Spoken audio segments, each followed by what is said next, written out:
বসে যান।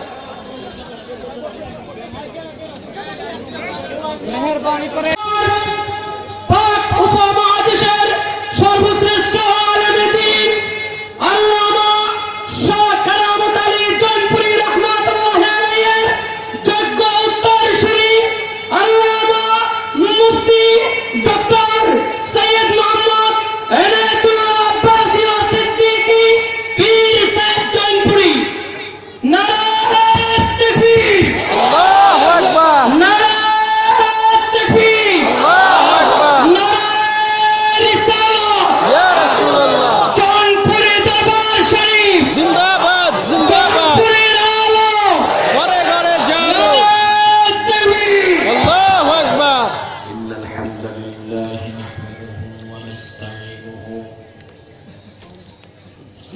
ওয়া নাস্তাগফিরুহু ওয়া নাউযু বিল্লাহি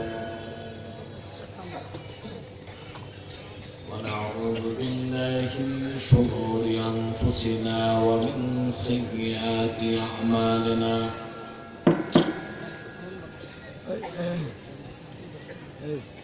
من يهده الله فلا مضل له ومن يضلله فلا هادي له.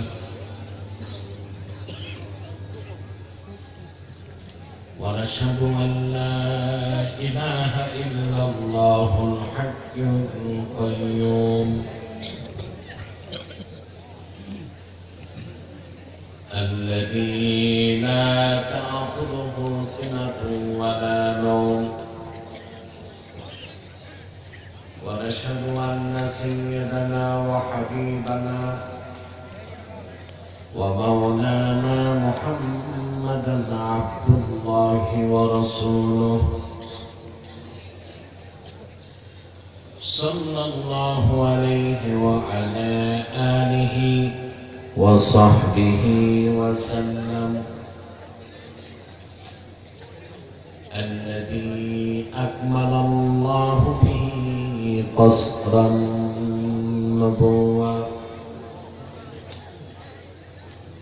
أي ختم الله به النبوة وحكم لا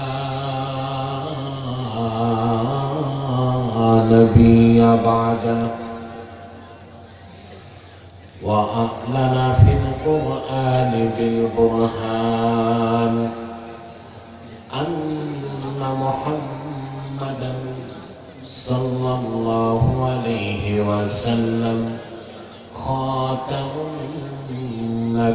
النبيين والمرسلين،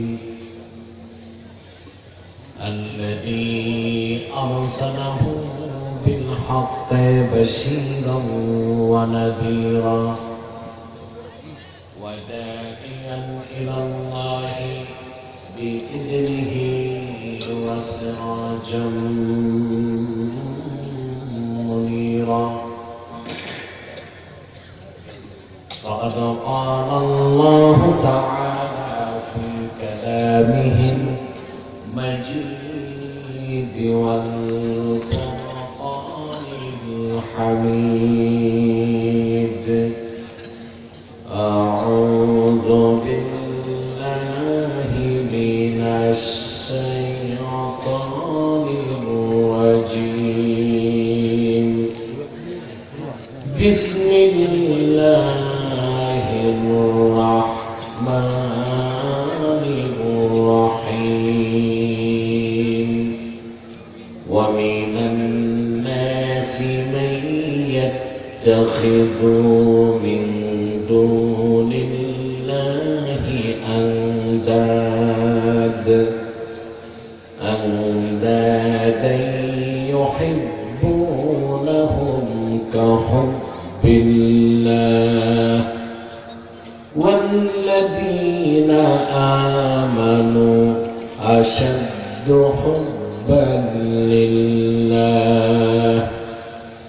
ولو يرى الذين ظلموا إذ يرون العذاب أن القوة لله جميعا وأن الله شديد العذاب. صدق الله العظيم وصدق رسوله النبي الكريم ونحن على ذلك من الشاهدين والشاكرين والحمد لله رب العالمين. إن الله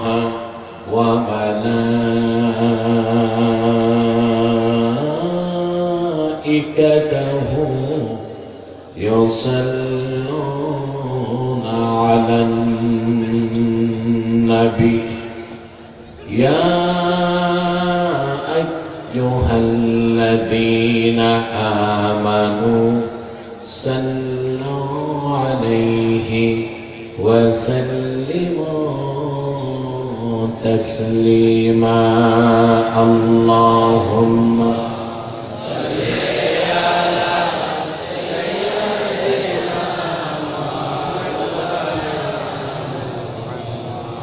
وعلى آل سيدنا مولانا محمد. اللهم صل على سيدنا مولانا وعلى آل سيدنا مولانا. أحسن منك لم ترى قط عيني أجمل منك لم تلد النساء. اللهم صل على سيدنا وعلى آل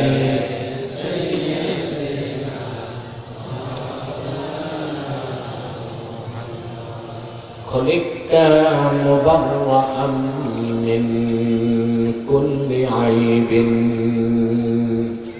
كأنك خلقت كما تشاء. اللهم صل على سيدنا وعلى آل سيدنا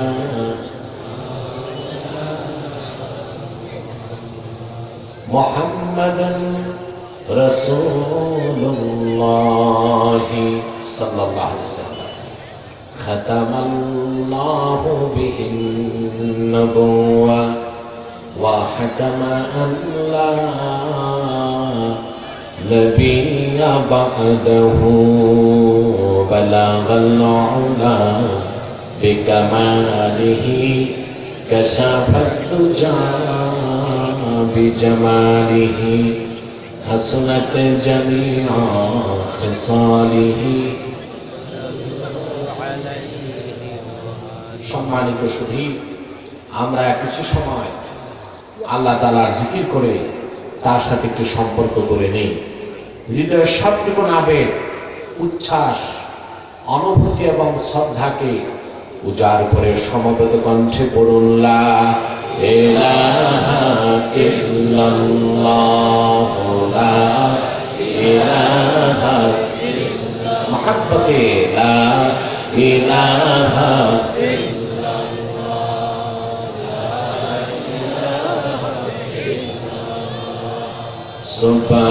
সুবহানাল্লাহ আলহামদুলিল্লাহ লা ইলাহা ইল্লাল্লাহ সুবহানাল্লাহ আলহামদুলিল্লাহ লা ইলাহা ইল্লাল্লাহ সুবহানাল্লাহ আলহামদুলিল্লাহ লা ইলাহা ইল্লাল্লাহ লা ইলাহা ইল্লাল্লাহ লা ইলাহা ইল্লাল্লাহ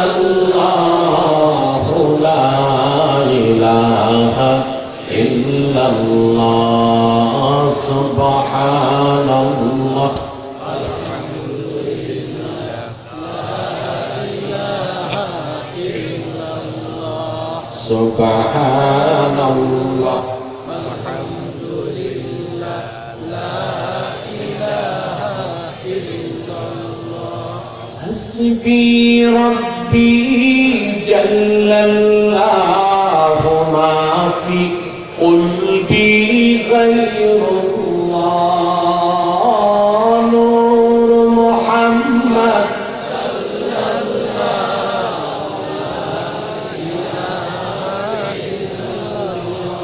سبحان الله الحمد لله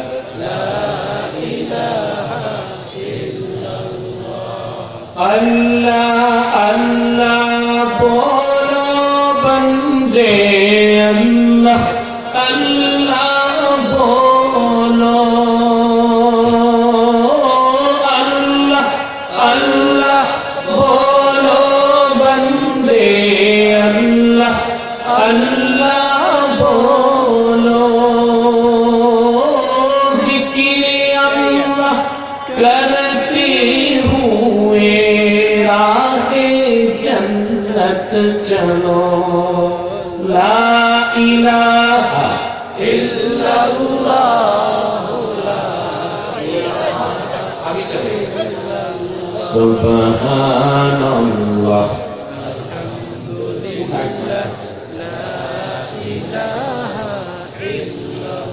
حسبی ربی جل اللہ ما فی قلبی غیر اللہ نور محمد صلی اللہ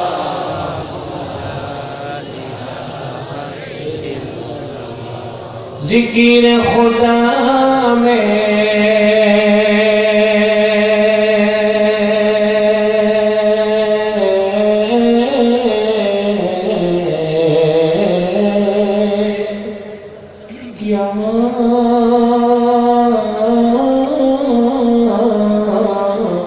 لطف چھپا ہے مومنوں کی سوا کوئی نہ جانے لا الہ الا اللہ لا الہ الا اللہ سبحان اللہ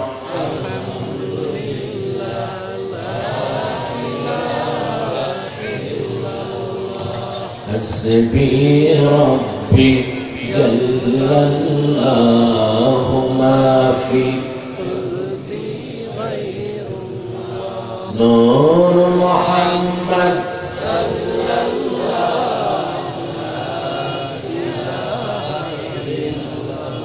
لا الہ الا اللہ محمد رسول اللہ صلی اللہ علیہ وسلم اولیاء کامل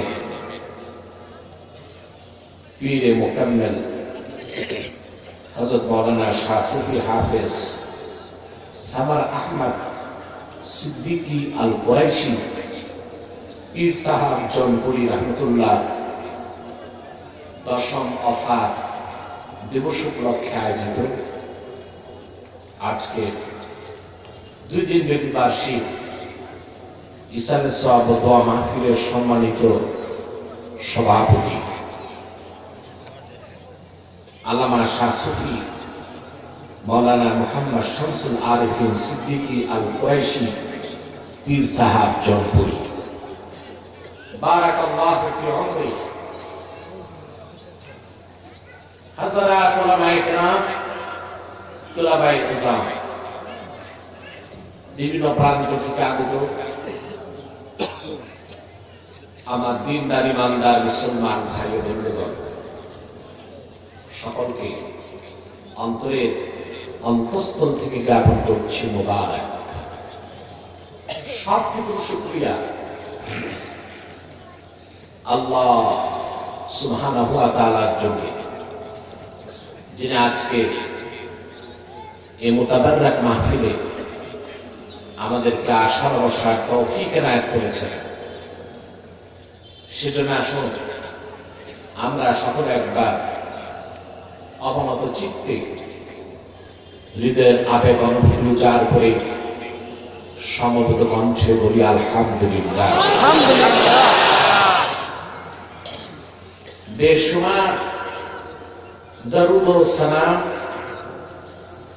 আল্লাহর সৃষ্টির প্রধান আকর্ষণ, বিশ্ব সভার সভাপতি, সমস্ত নবী রাসূলগণের মাথার মুকুট, শামসুল হিদায়াত, বদরুদ্দুজা, সাইয়্যিদুস সাকালাইন, ইমামুল মুরসালিন, খাতামুন নবিয়্যিন ওয়াল মুরসালিন, আফতাবে নবুওয়াত, শাহনশাহ রিসালাত, সরকারে দো জাহান, সুলতানুল মদিনা, নবিয়ুল আম্বিয়া, হুজুরে আকরাম, নূরে মুজাসসাম, নূরুন আলা নূর, সাইয়্যিদিনা হাবিবিনা শাফিঈনা মাওলানা মুহাম্মদ সাল্লাল্লাহু আলাইহি ওয়াসাল্লামের উপর আল্লাহ রব্বুল আরশিল কারীম যাকে আজ থেকে ১,৫০০ বছর আগে প্রেরণ করেছেন, যার পরে আজ পর্যন্ত পৃথিবীতে অবশ্যই কোন প্রকার নবী কিংবা রাসূল অবশ্যই আসে নাই, অবশ্যই এখনো নাই, অবশ্যই কিয়ামত পর্যন্ত আসবে না। সম্মানিত সুধী, গতকাল এবং আজকে আপনারা দেশ বরেণ্য আলেমদের জবান থেকে তাদের বক্তব্য শুনেছেন, আলহামদুলিল্লাহ। আজকের এই মাহফিল আল্লাহর একজন নেককার বান্দা মাকবুল ওলির স্মরণে মাহফিল, ঠিক কি? আল্লাহর ওলিগণ মৃত্যু হলে তাদের রুহানি ক্ষমতা, আধ্যাত্মিক ক্ষমতা অনেক বেড়ে যায়, ঠিক কি? হযরত মোল্লা আলী কারি রাহমাতুল্লাহ লেখেন, ইযা তাজাররাদাতিন নুফুসুল কুদসিয়্যাতু মিনাল আলাইক ইত্তাসালাত ইলাল মালাইল আ'লা। নেককারের রূহ যখন তার দেহ থেকে বের হয়, ঊর্ধ্ব জগতে আ'লাল ইল্লিয়িনে ফেরেশতাদের সাথে মিলিত হয়ে যায়, সুবহানাল্লাহ। তখন একজন ফেরেশতা যেমন এক জায়গা থেকে 1000 জায়গা দেখেন, একজন নেককারের রূহ তার রূহানি ক্ষমতায় হাজারো জায়গা দেখতে পায়, বলেন সুবহানাল্লাহ। আপনাদের পীর ও মুর্শিদ শাহ কারামতুল জলপুরি রাহমাতুল্লাহর কলিজার টুকরা নাতি, আপনাদের সম্মানিত পীর ও মুর্শিদ মাওলানা শাহ সুফি সানার আহমদ সিদ্দিকী জলপুরি রাহমাতুল্লাহ সন্দেহাতীত ভাবে আল্লাহর ওলি ছিলেন, তাতে কোনো সন্দেহ নাই। তার ইসলামে সব মাহফিল আছে, ঠিক কি না? একদিকে আমরা তার রুহানি তাওয়াজ্জু ও ফয়েজ পাবো,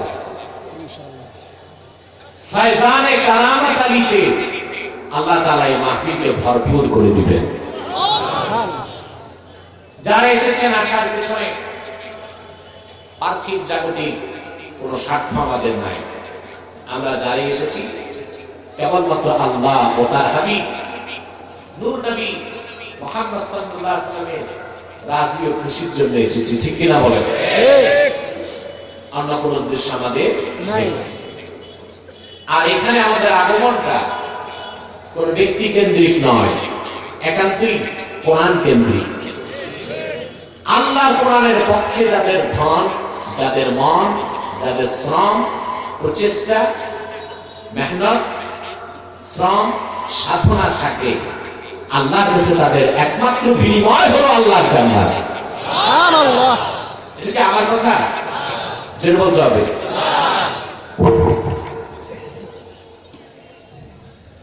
আল্লাহ হাবিব ইরশাদ করেছেন ইন্না হাযাল কুরআন হুয়া হাবলুল্লাহিল মাতিন নূরুম মুবিন শিফাউন নাফি ইসমাতুল লিমান তামাসসাকা বিহি ওয়া নাজাতুন লিমান ইত্তাবাহু। রাসূলুল্লাহ সাল্লাল্লাহু আলাইহি ওয়াসাল্লাম বলেছেন নিশ্চয় কোরআন হলো আল্লাহর প্রলম্বিত রশি। কোরআন কার রশি? আল্লাহর রশি। সর্বশক্তি দিয়ে বলেন কোরআন কার রশি? আল্লাহর রশি। মুসলমানের রশি একটা, কয়টা? একটা। যদি আপনারা ইতিমধ্যে অনেক রশি তৈরি করেছেন, ঠিক না? ঠিক। আপনাদের রশিগুলো শুরু দুনিয়ায় শেষ দুনিয়ায়। একটাই রশি যা শুরু দুনিয়ায় শেষ জান্নাতে, ওটা কোন রশি? আল্লাহর রশি। আল্লাহ হাবিবার ইরশাদ করেছেন কিতাবুল্লাহি হাবলুল্লাহিল মামদুদ মিনাস সামাই ইলাল আরদ। আল্লাহর কিতাব, আল্লাহর কোরআন, আল্লাহর প্রলম্বিত রশির নাম, যে রশির এক প্রান্ত দুনিয়ায় আরেক প্রান্ত জান্নাতে। যে ব্যক্তি আল্লাহর রশি কোরআনকে আঁকড়ে ধরবে, কোরআনটাকে টেনে টেনে টেনে টেনে আল্লাহর জান্নাতে পৌঁছায় দিবে। আল্লাহ তাআলা যে দয়া করে মায়া করে আমাদেরকে তার রশি ধরার সুযোগ দিলেন, এতে আমরা খুশি না বেজার? খুশি। বেশি না কম? বেশি। আমরা খুশি, আল্লাহ খুশি, মাখলুকাত খুশি, কুল কায়নাত খুশি, সৃষ্টিকুল খুশি, ফেরেশতাকুল খুশি, সব খুশি। শুধু বেজার হলো শয়তান। ঠিক। বেজার কে? শয়তান। শয়তান বেজার, তার চেলা চামুন্ডারও বেজার, ঠিক। আর আমি আর সাথে আর একটু বেশি বেজার। ঠিক। শয়তানের সব চেষ্টা পণ্ড হয়ে গেছে, এখন একটা চেষ্টাই বাকি আছে, কোন রকম মুনাজাতের আগে মাহফিল থেকে আপনাকে উঠানো যায় কিনা। ঠিক কিনা বলেন? আলহামদুলিল্লাহ, আমাদের প্যান্ডেলকে আল্লাহ ভরপুর করে দিয়েছেন, আলহামদুলিল্লাহ। আলহামদুলিল্লাহ। তারপরও কিছু লোক বেহুদাই দাঁড়িয়ে আছেন। শয়তানের সব চেষ্টা ব্যর্থ হয়ে গেছে, এখন একটা চেষ্টা বাকি, কোন রকম মুনাজাতের আগে আপনাকে উঠানো যায় কিনা। আমাদের নিয়ত যদি মজবুত হয়, শয়তান আমাদের কাছে পরাস্ত হয়ে যাবে। আমরা কি ন্যাক নিয়ত করে অভিশপ্ত শয়তানের নাপাক গালে একটা চপেটা ঘাত করতে পারি? পারি। তাহলে আমরা নিয়ত করছি কিছুক্ষণ পরে আজকের মুনাজাত করে গুনাহ মাফ করে নিষ্পাপ বেহেশতি আল্লাহওয়ালা হয়ে কারা কারা বাড়ি যেতে চান? দুটো হাত উঁচু করে আল্লাহ, হাত লম্বা করে আল্লাহ দেখুক, হাত নামান, আল্লাহ কবুল করুন, আল্লাহ মঞ্জুর করুন, বলুন আল্লাহ আমিন। আওয়াজ আমার কানে বাজে, সেটিং করে দিন, কানে না লাগে। আর দেরি না করে সরাসরি আমি মূল আলোচনায় প্রবেশ করছি। আমার সঙ্গে আপনারা তেলাওয়াত করুন, যেন প্রতিটি অক্ষরের নূর আল্লাহ তাআলা আমাদের সিনায় মানকুশ করে দেন, বলেন আল্লাহু আমিন। আউযু বিল্লাহি মিনাশ শাইতানির রাজীম। বিসমিল্লাহির রাহমানির রাহিম। ومن الناس من يتخذ من دون الله أندادا يحبونهم كحب الله والذين آمنوا أشد حبا لله ولو يرى الذين ظلموا إذ يرون العذاب أن القوة لله جميعا وأن ইন্নাল্লাহা শাদীদুল আযাব। সাদাকাল্লাহুল আযীম। পড়ুন সবাই, সাদাকাল্লাহুল আযীম সাদাকাল্লাহুল আযীম ওয়া সাদাকা রাসূলুহুন নবিয়্যুল কারীম ওয়া নাহনু আলা ونحن على যালিকা ذلك মিনাশ শাহিদিন من الشاهدين ওয়াশ শাকিরিন والشاكرين ওয়াল হামদু والحمد লিল্লাহি لله রাব্বিল رب আলামিন। العالمين। আল্লাহ তাআলা আজ থেকে ১,৫০০ বছর আগে ওনার আখিরি নবী নূর নবী মুহাম্মদ সাল্লাল্লাহু আলাইহি ওয়াসাল্লামের উপর অবতীর্ণ সর্বশ্রেষ্ঠ ও সর্বশেষ আসমানী কিতাব কোরআনুল কারীমের মধ্যে ইরশাদ করেছেন, ওমিনান নাসি মান ইয়াত্তাখিযু মিন দুনিল্লাহি আমদাদ। মানুষের মধ্যে এমন কিছু ভাগ্য বিপন্ন পোড়া কপাল আছে যারা আল্লাহকে বাদ দিয়ে অন্য ব্যক্তি বা বস্তুকে আল্লাহর সমকক্ষ বানায়। বলেন নাউজুবিল্লাহ। نعوذ بالله আওয়াজ করে বলেন নাউজুবিল্লাহ। نعوذ بالله ইউহিব্বুনাহুম কাহুব্বিল্লাহ। এটা তাদের প্রথম অপরাধ। দ্বিতীয় অপরাধ, যেগুলোকে আল্লাহর সমকক্ষ বানায়, শিরক করে, ওইগুলোকে তারা ওই রকম ভালোবাসে মুমিনগণ আল্লাহকে যে রকম ভালোবাসে। نعوذ بالله বলেন নাউজুবিল্লাহ। نعوذ بالله ওয়াল্লাযীনা আমানু আশাদ্দু হুব্বান লিল্লাহ। আল্লাহ বলেন যারা ঈমানদার, যারা মুমিন, তারা চূড়ান্ত পর্যায়ে আল্লাহকে ভালোবাসে। বলেন সুবহানাল্লাহ। سبحان الله জীবনের চেয়ে বেশি তারা আল্লাহকে ভালোবাসে। কাকে ভালোবাসে? আল্লাহকে। তারা মুমিন। মুমিনরা। বলেন সুবহানাল্লাহ। যখনই কোনো মানুষ আল্লাহকে বাদ দিয়ে কোনো ব্যক্তি বা বস্তুকে আল্লাহর সমকক্ষ বানাবে, ওইটাকে বলা হয় আন্দাদ। কি বলা হয়? আন্দাদ। জোরে বলেন। আন্দাদ। ১,৫০০ বছর আগে মুশরিকরা ৩৬০টা দেব দেবী মূর্তিকে আল্লাহর সমকক্ষ মনে করত। نعوذ بالله এই জন্য মূর্তিগুলো ছিল আন্দাদ। কি ছিল? আন্দাদ। ওরা আল্লাহকে বিশ্বাস করত। করতো কিনা? করতো। করতো। করতো। করতো। আবু জেহেল আল্লাহকে বিশ্বাস করত। করতো না? করতো। আল্লাহ রাব্বুল আলামিন কোরআন কারীমে তার হাবিবকে বলেন, ওয়ালাইন সাআলতাহুম মান খালাকাস সামাওয়াতি ওয়াল আরদা লায়াকুলুন্নাল্লাহ।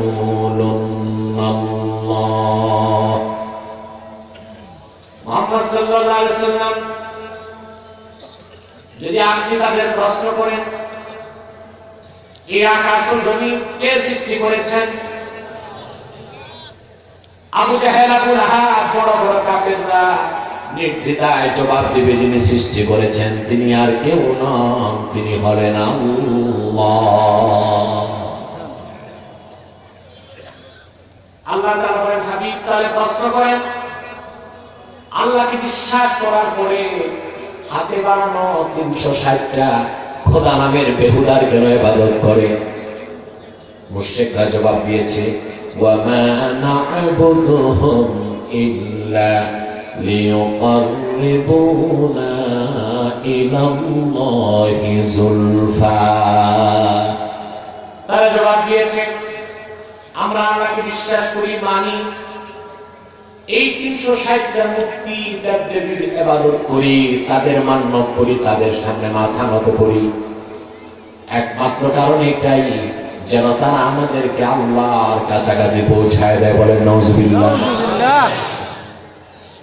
মুশরিকরা আল্লাহকে বিশ্বাস করত, আবু জেহেল আল্লাহকে বিশ্বাস করত, আবু লাহাব আল্লাহকে বিশ্বাস করত। অপরাধ ছিল আল্লাহর সাথে অন্যকে শরীক করত। ঠিক কিনা বলেন? শরীক করত কোনটা? ৩৬০টা মূর্তি। এই জন্য ৩৬০টা মূর্তি ছিল আন্দাদ। শুধু মূর্তি নয়, মানুষ আল্লাহকে বাদ দিয়ে যখনই কোনো ব্যক্তি বা বস্তুকে কর্মের দ্বারা, কাজের দ্বারা, কথার দ্বারা আল্লাহর সমকক্ষ মনে করবে, সেটাই আন্দাদ হবে, সেটাই শিরক হবে। বলে নাউজুবিল্লাহ। নাউজুবিল্লাহ। ঠিক কিনা? ঠিক। আপনি যদি সৌধকে আল্লাহর সমকক্ষ মনে করেন, এটা হবে আন্ডার। মিনারকে আল্লাহর সমকক্ষ মনে করেন, মিনার হবে আন্ডার। মাজারকে আল্লাহর সমকক্ষ মনে করেন, মাজার হবে আন্ডার। পীরকে আল্লাহর সমকক্ষ মনে করেন, পীর হবে আন্ডার। নেতাকে আল্লাহর সমকক্ষ মনে করেন, নেতা হবে আন্ডার। বলে নাউজুবিল্লাহ। নাউজুবিল্লাহ। প্রত্যেকটা আন্ডার শিরকুম বিল্লাহিল আযীম। বলে নাউজুবিল্লাহ। নাউজুবিল্লাহ। মুসলমান, সবচেয়ে জঘন্য গুনাহ হলো শিরক। এটা আল্লাহ কোনদিন মাফ করবেন না। করবেন না। জোরে বলেন, করবেন না। আল্লাহ রাব্বুল আলামিন শিরকের ব্যাপারে চূড়ান্ত কথা কোরআনে বলেন। আল্লাহ বলেন, ইন্নাল্লাহা লা ইয়াগফিরু আন ইউশরাকা বিহি ওয়া ইয়াগফিরু মা দুনা যালিকা লিমান ইয়াশা। নিশ্চয় আল্লাহ রাব্বুল আলামিন যদি তার সাথে কোনো কিছুকে শরীক করা হয়, শিরক করা হয়, শিরকের গুনাহ তিনি কোনোদিন মাফ করবেন না। তাছাড়া বান্দা যত বড় গুনাহ করুক না কেন, ইচ্ছে করলে আল্লাহ তারে মাফ করে জান্নাতবাসী করে দিবেন। ভাইরা আমার, আল্লাহর আখিরি নবী নূর নবী মুহাম্মদ সাল্লাল্লাহু আলাইহি সাল্লামের প্রত্যেক উম্মতি জান্নাতে যাবেন। সুবহানাল্লাহ বলবেন। সুবহানাল্লাহ। কথাটা বুঝেন নাই? আবার বলছি, নূর নবী মুহাম্মদ সাল্লাল্লাহু আলাইহি সাল্লামের প্রত্যেক উম্মত জান্নাতে যাবে। জোরে বলেন সুবহানাল্লাহ। সুবহানাল্লাহ। এটা তিনটা সূরা। কয়টা? তিনটা। রাসূলুল্লাহর উম্মত যার ঈমান ঠিক, আমল ঠিক, সে ফার্স্ট চান্সে জান্নাতে যাবে। ফার্স্ট চান্সে চান কে কে? আপনারা ফার্স্ট চান্সে যাওয়ার জন্য কাজও তো করতে হবে।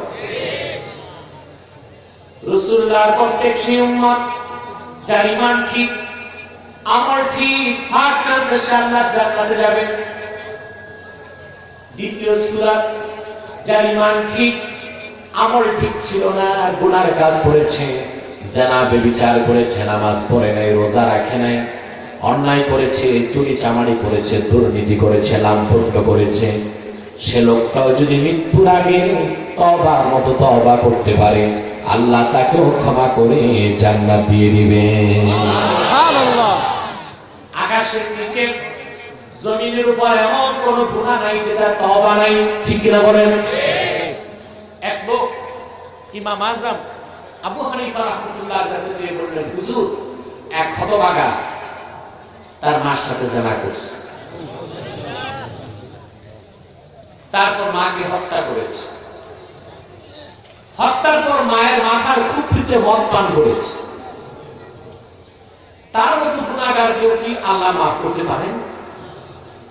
তিনি বললেন, হ্যাঁ, যদি সেও তওবা করে আল্লাহকে রাজি করতে পারে, আল্লাহ তারও মাফ করতে পারে। এইরকম একজন গুনাহগার কি আমাদের ময়দানে আছে? না। কথা বলেন, না। আছে? না। বান্দার গুনাহ যত বড় হোক, আল্লাহর রহমত তার চেয়ে অনেক বড় এবং বিস্তৃত। সুনান তিরমিজির হাদিস, রাসূলুল্লাহ বলেছেন, আল্লাহ বলেন হাদিসে কুদসি, আল্লাহ বলেন, ইয়া ইবনা আদম লাউ বালাগাত যুনুবুকা আনানাস সামা থুম্মা ইস্তাগফারতানি লাগাফারতু লাক। ওরে বনি আদম, যদি তোমার গুনাহ জমে জমে আকাশের মেঘ করা পর্যন্ত পৌঁছে যায় রে বান্দা, তারপর তুমি যদি আমার কাছে তওবা করো, আমি আল্লাহ মুহূর্তে তোমাকে গুনাহ মাফ করে শিশুর মতো নিষ্পাপ বানায় দিব। রাসূলুল্লাহর প্রত্যেক উম্মত ঈমানদার নেক আমল করবে, সে ফার্স্ট চান্সে জান্নাত যাবে। সুবহানাল্লাহ বলবেন। রাসূলুল্লাহর প্রত্যেক উম্মত যার ঈমান ঠিক কিন্তু গুনার কাজ করেছে, সেও যদি তওবা করে, সে লোকটাও জান্নাতে যাবে। দ্বিতীয় সূরত, রাসূলুল্লাহর ঈমানদার উম্মত সারা জীবন গুনার কাজ করেছে কিন্তু তওবা করতে পারে নাই, বিনা তওবায় মৃত্যু হয়েছে। ওই লোকটার আমল নামায় যদি শিরকের গুনাহ না থাকে, কুফরির গুনাহ না থাকে, আল্লাহ রাব্বুল আলামিন কিছুকাল জাহান্নামে রাখার পর তাকে জান্নাত দিয়ে দিবেন। বলেন সুবহানাল্লাহ। রাসূলুল্লাহর প্রত্যেক উম্মত বেহেশতে যাবে যদি আমলনামায় শিরক না থাকে, কুফর না থাকে। বলেন সুবহানাল্লাহ। আপনারা যারা দাঁড়িয়ে আছেন আল্লাহর রাস্তে বসেন। আবার বলছি, যারা দাঁড়িয়ে আছেন কোরআনের মাহফিলের আদব রক্ষায় বসে যান। আর একটি লোকও মাঠের মাঝখান থেকে উঠার চেষ্টা করবেন না, ধৈর্যের সাথে বসে থাকেন। আমরা গভীর রাতের আগেই মুনাজাতের প্রস্তুতি নেব ইনশাআল্লাহ। সম্মানিত সুধী, তাহলে দেখা যায় রাসূলুল্লাহ প্রত্যেক উম্মত বেহেশতে যাবে, ঠিক কি না? কেউ ফার্স্ট চান্সে, কেউ সেকেন্ড চান্স। সুবহানাল্লাহ। রাসূলুল্লাহর ঈমানদার উম্মত, ঈমান ঠিক আমল খারাপ, তওবা করতে পারে না, সে প্রথম যাবে কই? চিরকালের জন্য না কিছুকালের জন্য? হিসাব নিকাশ যখন শেষ হয়ে যাবে, জান্নাতীরা জান্নাতে যাবে, জাহান্নামীরা জাহান্নামে। সুনান তিরমিজি, মাকতাবাতুর রাশাদ, সৌদি আরব, রিয়াদের ছাপ, প্রথম খণ্ড, 60 পৃষ্ঠার হাদিস। আনাস বিন মালিক রাদিয়াল্লাহু তাআলা আনহু বর্ণনা করেন, বেহেশতীরা বেহেশতে যে আল্লাহর সাথে ঝগড়া শুরু করবে। হাদিসের শব্দে এসেছে আশাদ্দা মুজাদালা, আল্লাহর সাথে কঠিন ঝগড়া করবে। কেমন ঝগড়া? সন্তান যেভাবে বাবার সাথে অভিমান করে ওই রকম তারা অভিমান করবে। কার সাথে?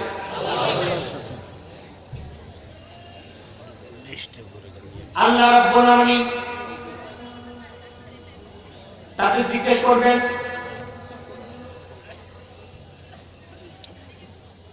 জান্নাতি বান্দারা আমার কি চাও পাওয়া বাকি রইল তোমাদের? বিনা দরখাস্তে আমি আমার হাবিব মুহাম্মদ সাল্লাল্লাহু আলাইহি ওয়াসাল্লামের উম্মত বানায় দিয়েছি তোমাদেরকে, ঈমানের দৌলত দান করেছি, দুনিয়াতে ঈমানের সাথে মৃত্যু দিয়েছি। সুবহানাল্লাহ বলবেন না? মৃত্যুর পরে কবরটাকে তোমাদের জন্য জান্নাতের বাগান বানায় দিয়েছি, মিজানের পাল্লায় ওয়েটিং লিস্টে দাঁড় করাই নাই, বিদ্যুৎ গতিতে পুলসিরাত পার করিয়েছি। শুধু তাই নয়, তোমাদের প্রত্যেককে দুনিয়ার চেয়ে বড় বড় দুটো জান্নাতের মালিক বানায় দিয়েছি। শুধু তাই নয়, সবচেয়ে বড় নিয়ামত আমি আল্লাহ আমার দিদার নসিব করিয়েছি তোমাদের। আল্লাহ বলবেন আবার চাও পাওয়া কি বাকি রইল তোমাদের? তারা বলবেন এই আল্লাহ তাআলা আমাদের অনেক আত্মীয় স্বজন, দাদা দাদি, বাবা মা, দুনিয়াতে তারা ঈমানদার ছিল কিন্তু গুনার কাজ করেছে, তওবা করতে পারে নাই, জাহান্নামে তারা চলতেছে। আল্লাহ তোমার কাছে আমাদের একটাই দাবি, তুমি তাদের জাহান্নাম থেকে নিষ্কৃতি দিয়ে জান্নাতে তাদেরকে আমাদের সঙ্গী বানায় দাও। সুনান ইবনে মাজাহ সাক্ষী। আল্লাহ রাসূল বলেন, আল্লাহ তাআলা তাদেরকে ডাক দিয়ে বলবেন, যাও আমি আমার হাবিবের খাতিরে তোমাদের সুপারিশকে কবুল করে নিলাম, সাত জাহান্নামের দরজা খোলা হয়ে গেছে, তোমরা সেখানে যাও। আখরিজু মান আরাফতুম, যাদেরকে চিনো জাহান্নাম থেকে টেনে টেনে বের করে আমার জান্নাতে প্রবেশ করায় দাও। চিন্তা করছেন রাসূলুল্লাহর জান্নাতি উম্মতের কি ক্ষমতা? দণ্ডপ্রাপ্ত আসামি জাহান্নামীদের বের কেটে সুপারিশ করে জান্নাত পাঠাবে। এই যদি হয় উম্মতের ক্ষমতা, তো রাসূলুল্লাহর কি ক্ষমতা থাকে? সুবহানাল্লাহ বলবেন না? বাংলাদেশে পথভ্রষ্ট একটি দল আছে আহলে হাদিস নামধারী, ঠিক কিনা? তারা প্রচার করে রাসূলুল্লাহ সাল্লাল্লাহু আলাইহি ওয়াসাল্লাম সুপারিশ করতে পারবেন না। আউযুবিল্লাহ। এই মাত্র আমি হাদিস থেকে দেখালাম সুনান ইবনে মাজাহ। মাইকের সেটিংটা আমার কানে লাগতেছে, এটা কেমন যেন সেটিং। সাউন্ড বাড়ি খেয়ে। হ্যাঁ, সাউন্ডটা কমাতে হবে, একটু অ্যাডজাস্ট করতে হবে। বাইরে সাউন্ড কমাই দিতে হবে। আর বাহিরে যেটা প্রতিবিম্ব সৃষ্টি করবে ওটা ঘুরায় দাও। ইকোটা। সম্মানিত শুধু সম্মানিত শুধু আমরা এই মাত্র দেখলাম ইবনে মাজাহ হাদিস। সুবহানাল্লাহ বলুন। রাসূলুল্লাহ জান্নাতি উম্মতের এত ক্ষমতা হবে যে তারা দণ্ডপ্রাপ্ত জাহান্নামী আসামীদের বের কেটে জান্নাতে পাঠাবে। সুবহানাল্লাহ। এই যদি হয় উম্মতের ক্ষমতা, তো রাসূলুল্লাহর কি ক্ষমতা থাকবে বলেন? সুবহানাল্লাহ। রাসূলুল্লাহর এত ক্ষমতা থাকবে যে রাসূলুল্লাহর একজন উম্মত জাহান্নামে থাকবে না, সব বেহেশতে যাবে। সুবহানাল্লাহ। এটা হাদিসের কথা। আল্লাহ রাব্বুল আলামিন তার হাবিবকে বলেন, ওয়ালা সাওফা ইউতিকা রাব্বুকা ফাতারদা। মুহাম্মদ সাল্লাল্লাহু আলাইহি ওয়াসাল্লাম কাল হাসর ময়দানে আল্লাহ তাআলা আপনাকে ততক্ষণ দিতে থাকবেন যতক্ষণ আপনি রাজি না হন। সূরা দোহা নাযিলের পর হুজুর সাহাবায়ে কেরামকে ডেকে বললেন, সাহাবীরা আল্লাহ আমার সাথে ওয়াদা করেছেন যতক্ষণ আমি রাজি না হই ততক্ষণ তিনি আমার কথা শুনবেন। সাক্ষী থাকো তোমরা, লা আরদা ওয়া ওয়াহিদুম মিন উম্মতি ফিন্নার। আমার একজন উম্মত যতক্ষণ জাহান্নামে থাকবে আমি রাসূল ততক্ষণ রাজি হব না। আবার ইমানদার যত বড় গুনাহগার হোক, প্রত্যেক উম্মতকে আল্লাহ যখন জান্নাত দিয়ে দিবেন, আমি আল্লাহকে ডেকে বলবো, ইয়া রাব কদ রাদিতু, আয় আমার রব আল্লাহ, আমি রাজি হয়ে গেলাম। আমার কালেমা বিশ্বাস করেছে এমন একজন উম্মত তোমার সাথে জাহান্নামের কোথাও নাই, সব তোমার জান্নাতে চলে গেছে। বলেন সুবহানাল্লাহ। হুজুরের ক্ষমতা তো চিন্তাই করা যাবে না। হুজুরের বেহেশতি উম্মত জাহান্নাম থেকে তাদের আত্মীয় স্বজনকে নিষ্কৃতি দিয়ে জান্নাতে পাঠাবে। বলেন সুবহানাল্লাহ। তাহলে আমরা হুজুরের সুপারিশকে বিশ্বাস করি কিনা বলেন? জোরে বলেন, করি কিনা? যারা রাসূলুল্লাহ সুপারিশকে বিশ্বাস করেন না তাদেরকে আমরা মুসলমান বলতে চাই না। না না, জাহান্নামের দরজা খুলে যাবে। রাসূলুল্লাহর প্রত্যেক ঈমানদার উম্মত গুনাহগার, কিন্তু তওবা করে নাই, আমলনামায় শিরক নাই, কুফর নাই, জাহান্নামে যাবে। ঠিক না? জাহান্নামে কোথায় থাকবে? সুবহানাল্লাহ। জাহান্নামে কাফের মুশরিকদের অবস্থান হবে এক জায়গায়, মুমিন মুসলমানের অবস্থান হবে আরেক জায়গায়। সবচেয়ে আশ্চর্য হবে, কোন একটি কাফের মুশরিক জাহান্নামে মানুষের সুরতে যাবে না, সব পশুর সুরতে যাবে। আর দুনিয়ার 3.5 হাত দেহ নিয়ে যাবে না, কাফের দেহটাকে অনেক বড় করা হবে। কেন? ছোট দেহে তো শাস্তি প্রয়োগ হবে না, ঠিক না? শাস্তি অ্যাপ্লাই করার জন্য তার দেহকে অনেক বড় করা হবে। কত বড়? ইমাম বাইহাকি সুনান বাইহাকিতে রওয়ায়াত করেন, এক এক জাহান্নামী কাফেরের এক একটি দাঁত হবে উহুদ পাহাড় সমান, জিহ্বাটা হবে সিত্তাতুন আময়াল, 6 মাইল লম্বা। এবার চিন্তা করেন, দাঁত যদি হয় উহুদ পাহাড় সমান, কাফেরের জিহ্বা যদি হয় 6 মাইল লম্বা, মানুষটা কত বড় হবে? কোন একটা কাফের মুশরিক জাহান্নামে আদমের সুরতে যাবে না, পশুর সুরতে যাবে। তাদের সমস্ত শরীরে আগুন জ্বলবে, একবার চামড়া জ্বলে যাবে, দ্বিতীয়বার আবার নতুন চামড়া হবে, এভাবে প্রতি মুহূর্তে নতুন নতুন তার চামড়া হবে।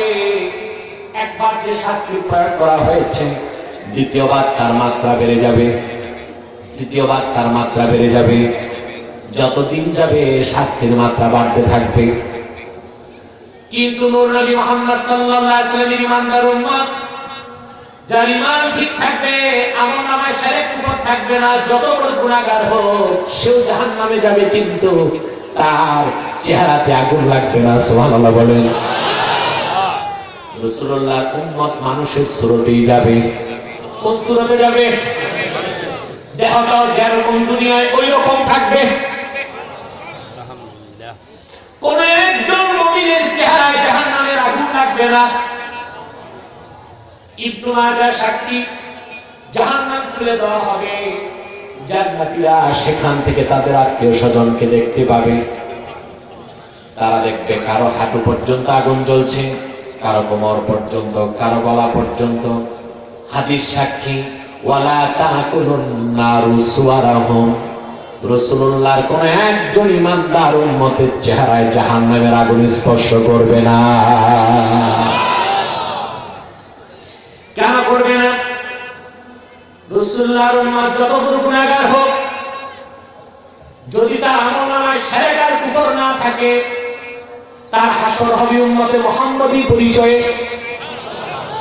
মিজানের পাল্লায় দাঁড়াবে, তখনও পরিচয় উম্মতে মুহাম্মদী।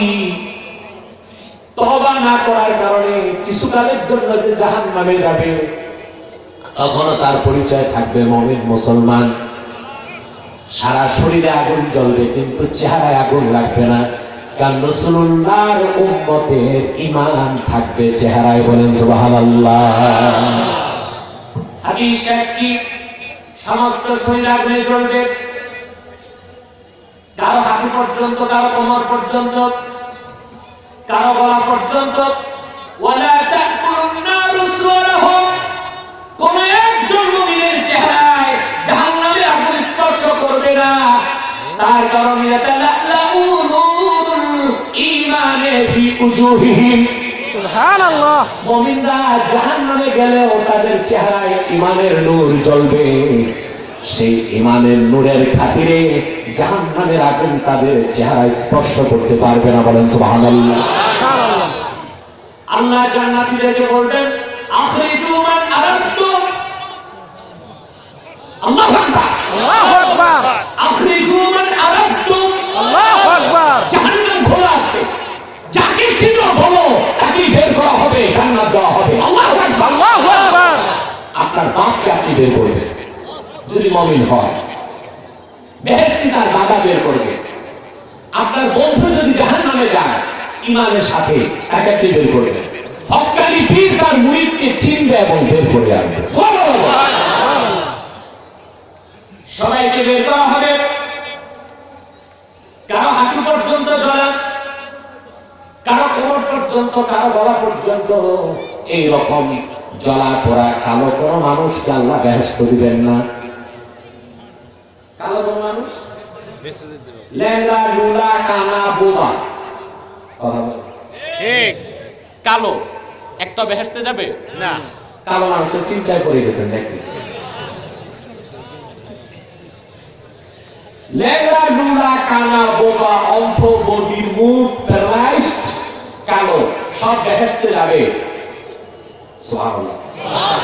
40 বছর যুবকের মতো সুঠাম দেহ নিয়ে গোটা দেহ থেকে তার নূর চমকাতে থাকবে। সুবহানাল্লাহ। কোন কালো লোক থাকবে না। ঠিক আছে? জাহান্নাম থেকে সব বের করা হবে, কারো হাঁটু পর্যন্ত জ্বলা, কারো কোমর পর্যন্ত, কারো কণ্ঠ পর্যন্ত। এইরকম জ্বলা পোড়া কাউকে তো জান্নাত আল্লাহ দিবেন না। বুখারী শরীফ কিতাবুল ঈমান প্রথম খণ্ডের হাদিস। জান্নাতে একটা নহর আছে, তার নাম নাহরুল হায়াত। কি নাম? অফি শাক্কির রাওয়ি নাহরুল হায়াত। অন্য ইমাম মালিকের শাক, সেটা হায়াত কিংবা হায়া। মালিক ফেরেশতাকে আল্লাহ বলবেন, মালিক, জাহান্নাম থেকে আমার হাবিবের উম্মত যাদের বের করেছ, সবাইকে সেই নাহরুল হায়াতের মধ্যে গোসল করায় দাও। জাহান্নাম থেকে বের হয়ে জ্বলা পোড়া দেহ নিয়ে যখনই তারা নাহরুল হায়াতের মধ্যে ডুব দিবে, সঙ্গে সঙ্গে নতুন গোস্ত চামড়া হাড় হাড্ডি হয়ে যাবে। ওই মানুষগুলো বেহেশতের হাসি হাসতে হাসতে আমার আল্লাহ জান্নাতে তাদের আত্মীয় স্বজনের সাথে মিলিত হয়ে যাবে। রাসূলুল্লাহর উম্মত কয় সুরতে জান্নাতে যাবে? যার ঈমান ঠিক, আমল ঠিক, ফার্স্ট চান্স। যার ঈমান ঠিক, আমল ঠিক না, তওবা করলো, সেও ফার্স্ট চান্সে। সুবহানাল্লাহ বলুন। সুবহানাল্লাহ। যার ঈমান ঠিক, আমল ঠিক ছিল না, গুনার কাজ করেছে, তওবার সুযোগ হয় নাই। অনেকেরই তো তওবার সুযোগ হয় না, হার্ট অ্যাটাক করে মরে যায়। আছে না? তওবার সুযোগ হয় না। নামাজ পড়ছি, পড়ছি, এই তো শুরু করছি, করতে করতে সিআরবি অ্যাটাক, শেষ, ডান্ডি পটাশ। নিজের নামাজ বাদ, জানাজার নামাজ শুরু। ঠিক কিনা বলেন?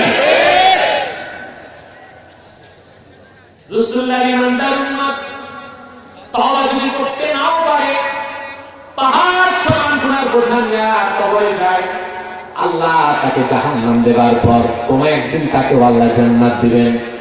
কিন্তু যে লোকটা ইচ্ছায় হোক অনিচ্ছায় হোক শিরকের গুনাহে যদি লিপ্ত হয়ে যায়, ওই মুশরিককে আমার আল্লাহ রাব্বুল আলামিন কোনদিন ক্ষমা করবেন না। ঠিক কিনা বলেন? যে ব্যক্তি শিরক করে, আল্লাহ তাআলা বলেন, ومن يشرك بالله فكأنما خر من السماء فتخطفه الطير أو تهوي به الريح في مكان سحيق। আল্লাহ তাআলা বলেন, যে হতভাগা আল্লাহর সঙ্গে কাউকে শরীক করলো, শিরক করলো, কি করলো? কোন ব্যক্তি বা বস্তুকে আল্লাহর সঙ্গে শরীক করলো, ফাকান্নামা খাররা মিনাস সামা, সে যেন আকাশ থেকে পতিত হয়ে গেল। তার মানে তার ঈমান ছিনায় নেওয়া হলো। পাখি যেন তাকে ছোঁ মারে, কিংবা বাতাস যেন তাকে ঝাপটা মেরে দূরবর্তী কোন জায়গায় নিক্ষেপ করে। বলেন নাউযুবিল্লাহ। সেজন্য আল্লাহ বলেছেন, ওয়া মিনান নাসি মান ইয়াত্তাখিযু মিন দুনিল্লাহি আনদাদ। মানুষের মধ্যে এমন কিছু মুশরিক আছে যারা আল্লাহকে বাদ দিয়ে অন্যকে আল্লাহর সমকক্ষ বানায়। আমরা এইরকম শিরকি কাজ করে যাচ্ছি বাংলাদেশে। ঠিক কিনা বলেন? কেউ সৌধকে সম্মান করছি, কেউ মিনারকে সম্মান করছি, কেউ মাজারে মস্তক নত করছি, কেউ পীরকে সাজদা করছে। ঠিক কিনা বলেন?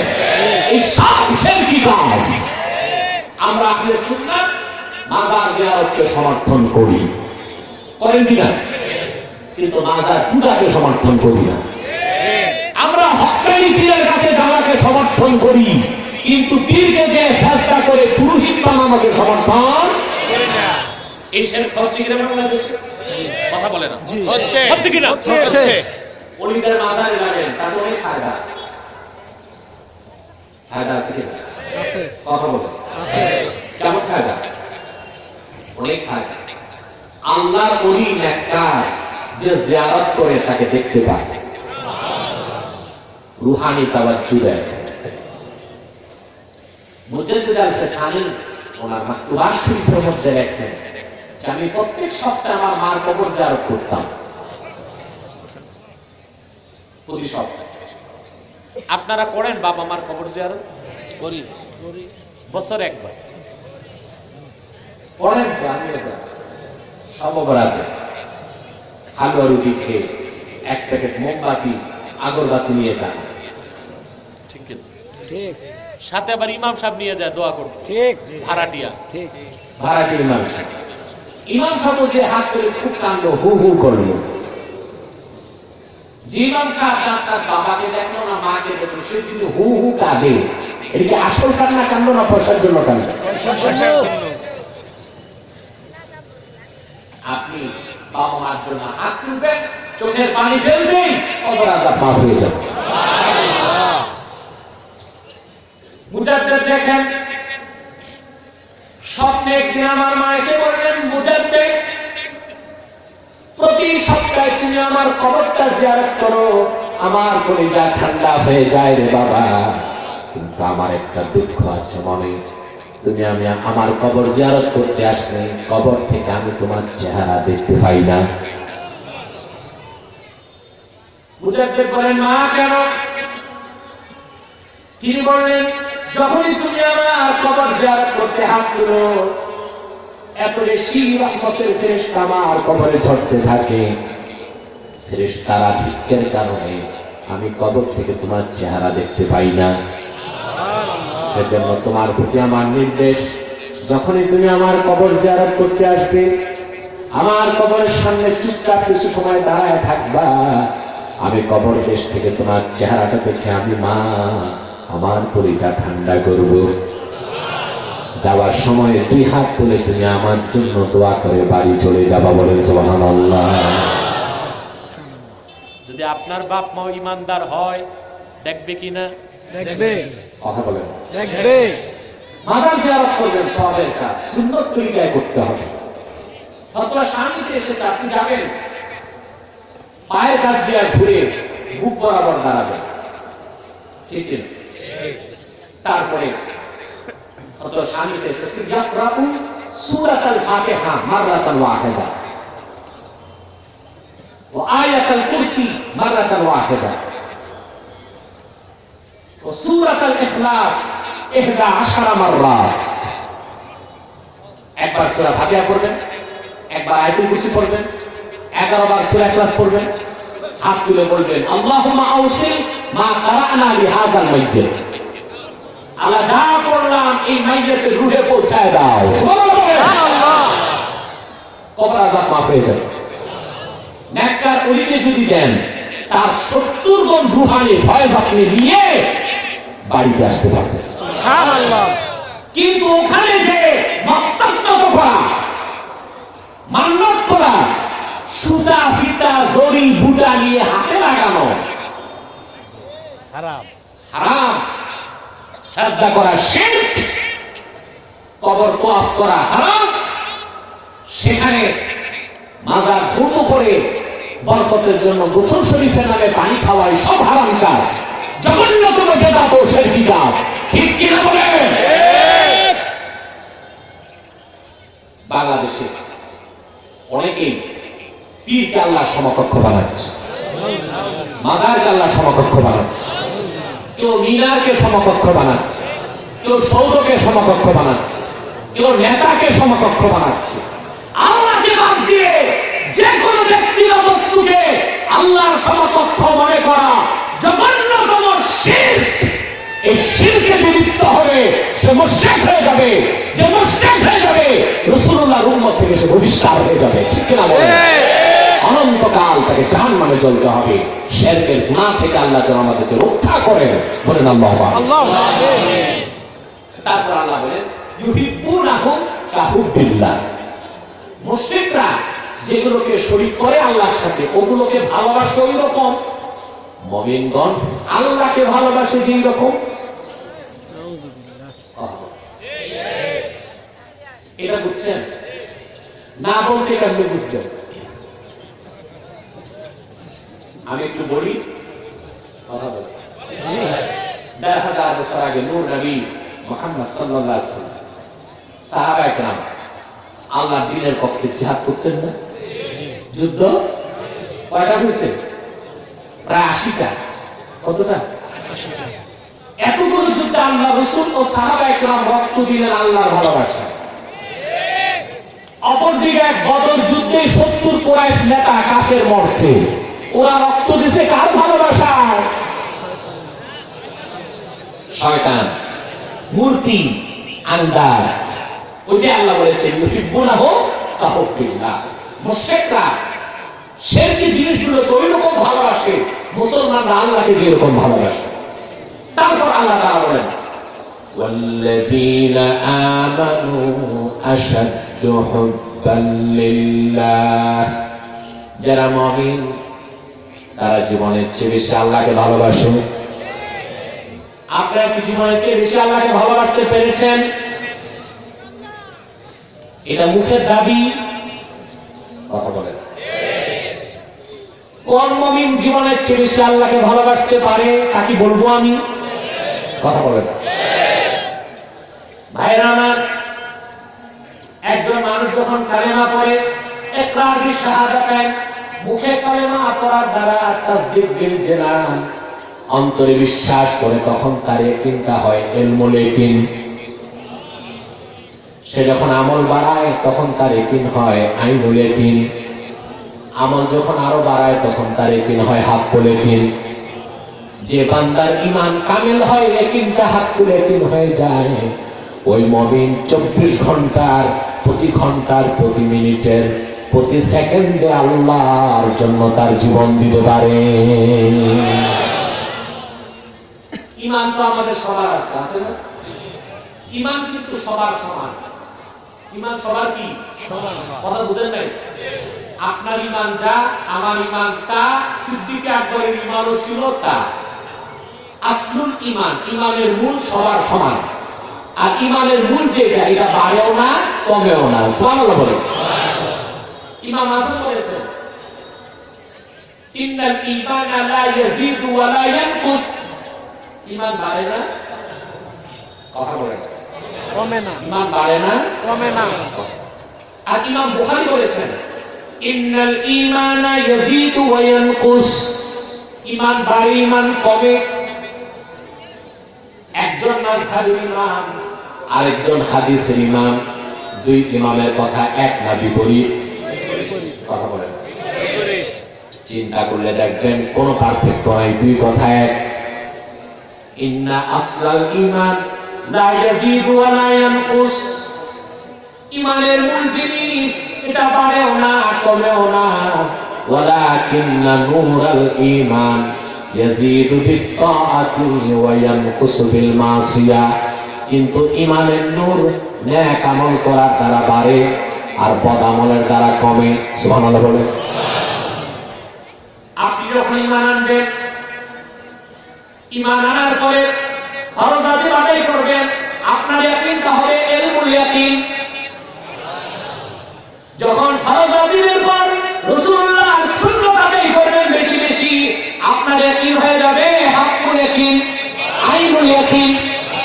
সুন্নতের পর আপনি যখন বেশি বেশি নফল আদায় করবেন, আপনার ইয়াকিন তখন হয়ে যাবে হাক্কুল ইয়াকিন। এমন একটা ঈমান, সেই মুমিন আল্লাহ তার রাসূলকে জীবনের চেয়ে বেশি ভালোবাসে। বলেন সুবহানাল্লাহ। ইয়াকিন বুঝেন আপনারা? ইলমুল ইয়াকিন, আইনুল ইয়াকিন, হাক্কুল ইয়াকিন, এগুলো বোঝার জন্য হক্কানি পীরের সোহবতে যেতেই হবে। কথা বলেন হবে, হক্কানি পীরের সোহবতে যেতেই হবে। হক্কানি পীরের কাছে যাওয়া ওয়াজিব, আর ভণ্ড পীরের কাছে যাওয়া হারাম। ঠিক। ভণ্ড পীরের কাছে যাওয়া কি হারাম, তবে ভণ্ড পীর ধরা আবার ফরজ। ঠিক। ভণ্ড পীর ধরা কি খরচ। কেমন ফরজ? চোর ধরা যে এরকম ফরজ। আপনারা চোর ধরলে কি করেন? চুমা চাটি দেন নাকি? কি করেন? থেরাপি দেন, ঠিক কিনা? এক একটা বেয়াসারা ভণ্ড পীর, কবর পূজারি, মাজার পূজারি ধরবেন, জন্মের থেরাপি দিয়া সীমান্ত পার করে ত্রিপুরা পাঠাই দিবেন। নতুবা জানে মারবেন না, পুলিশের হাতে দিয়ে দিবেন, ঠিক কিনা? ঠিক। তার মানে রাখবেন, চোর হত্যা করা হারাম। চোর হত্যা করা কি হারাম। শরীয়তে চোর হত্যা করা হারাম। যত বড় চোর হোক। ডাকাত হত্যা করা যায়, এর একটা সশস্ত্র, একটা নিরস্ত্র, ঠিক কিনা?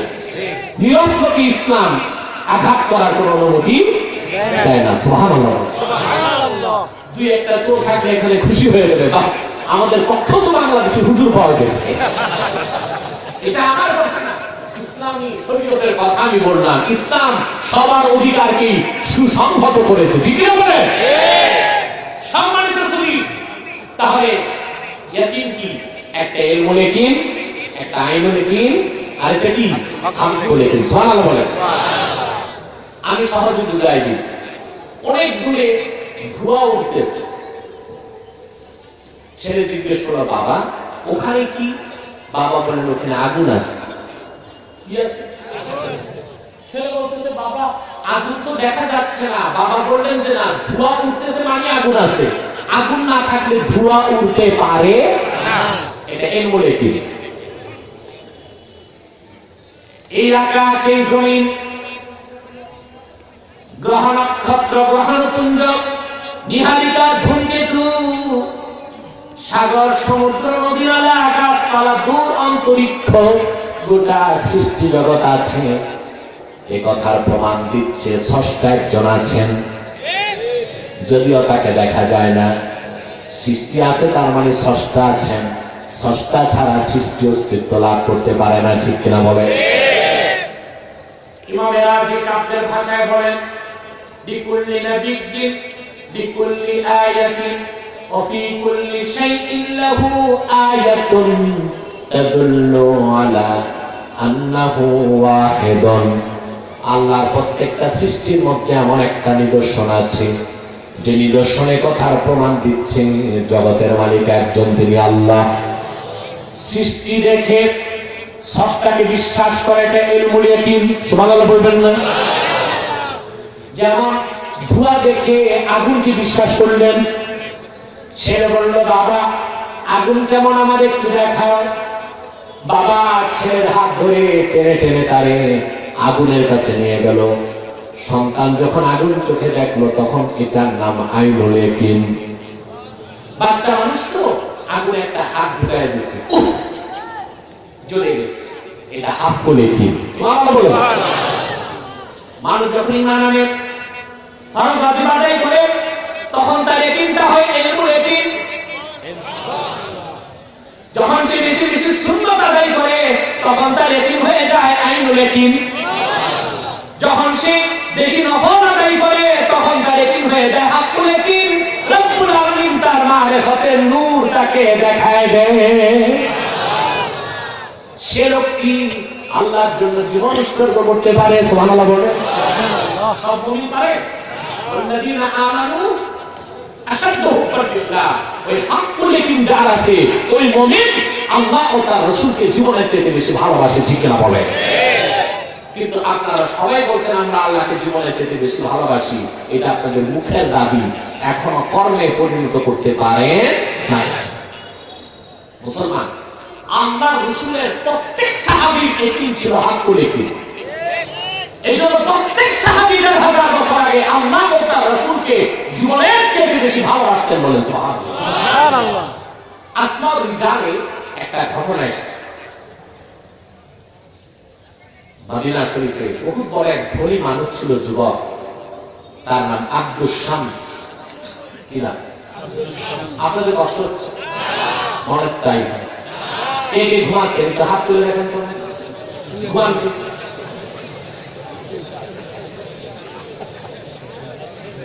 আবারও বলছি, বসে যান যারা দাঁড়িয়ে আছে, বসে।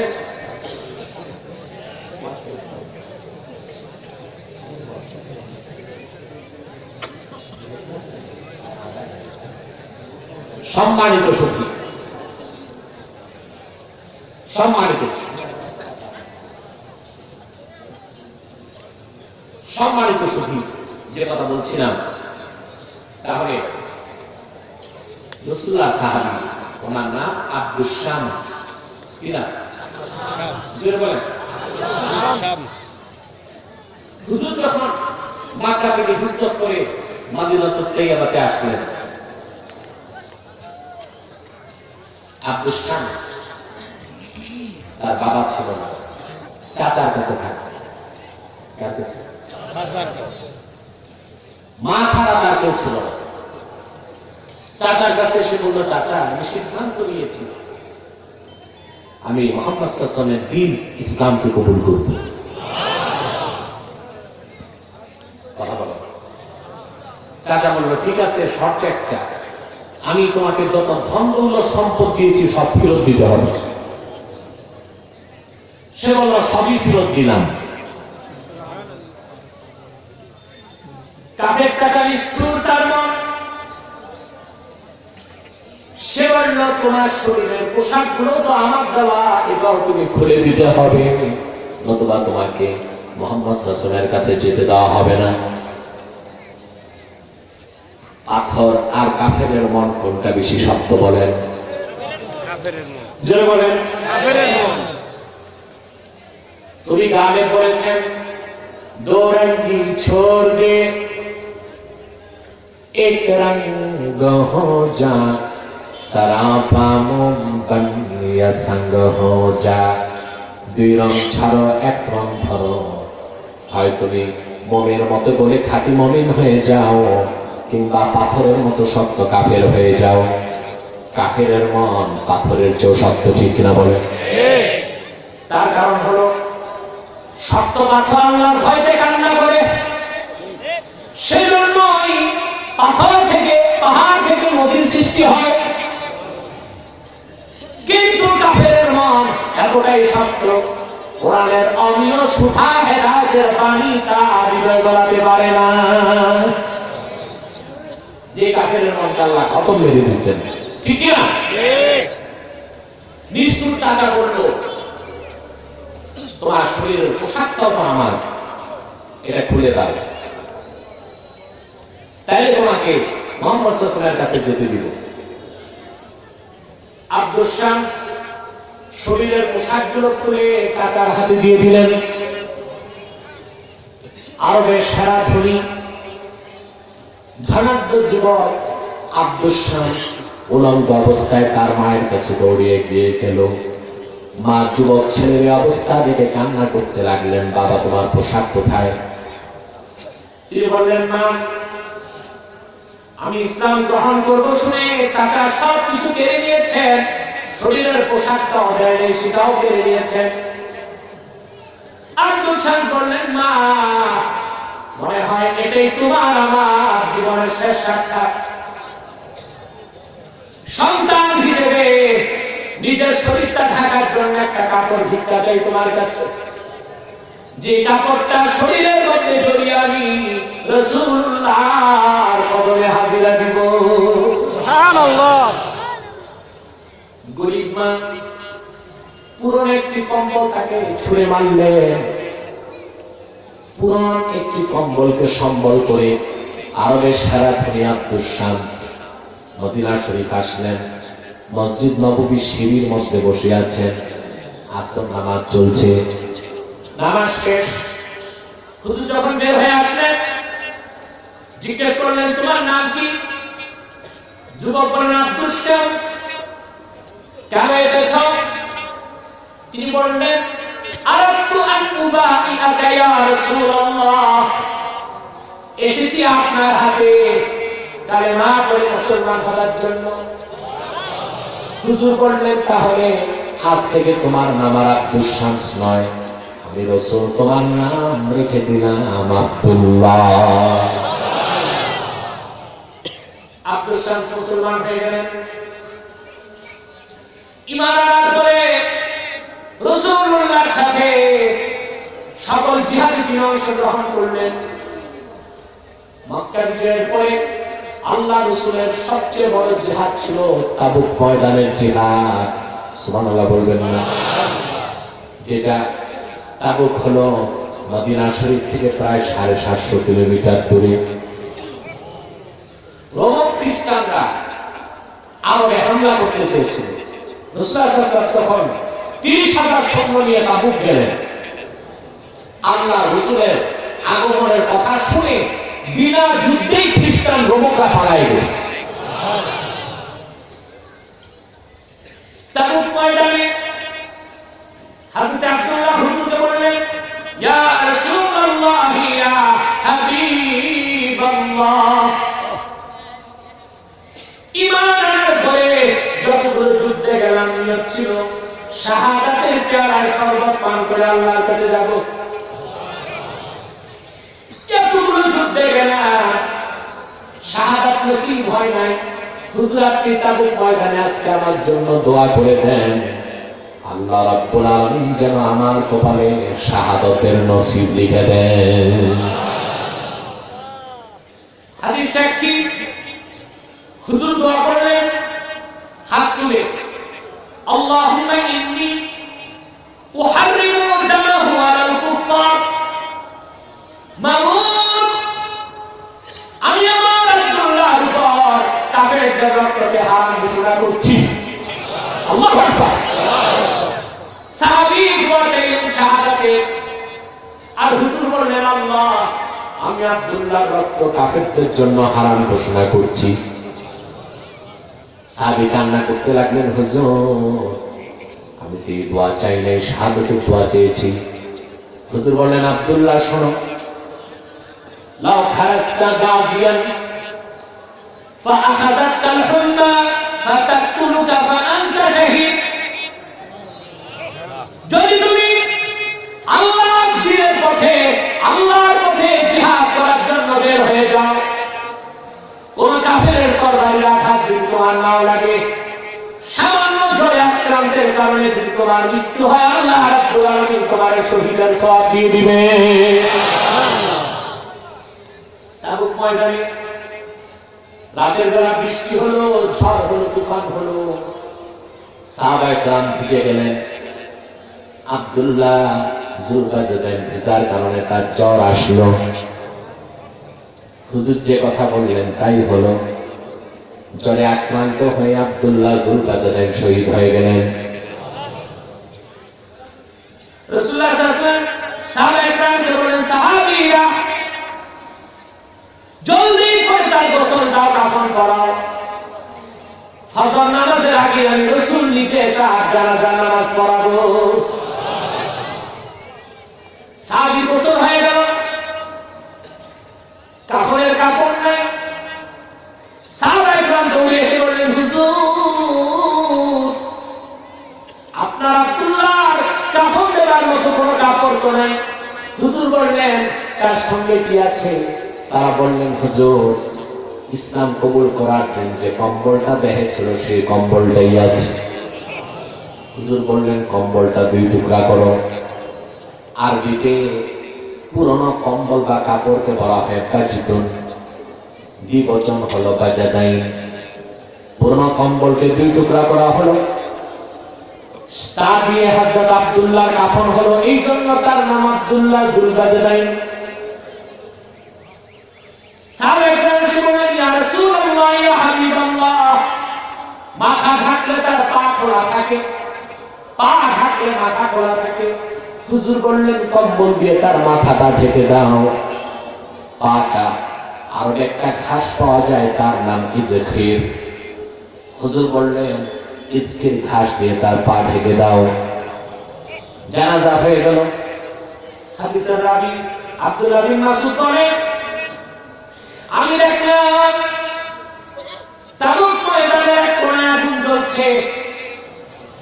দৌড়িয়ে গেলাম, দেখি কবর খনন করা হচ্ছে। মাটির উপর লাশ রেখা আব্দুল্লাহ যুল বাজাদাইন।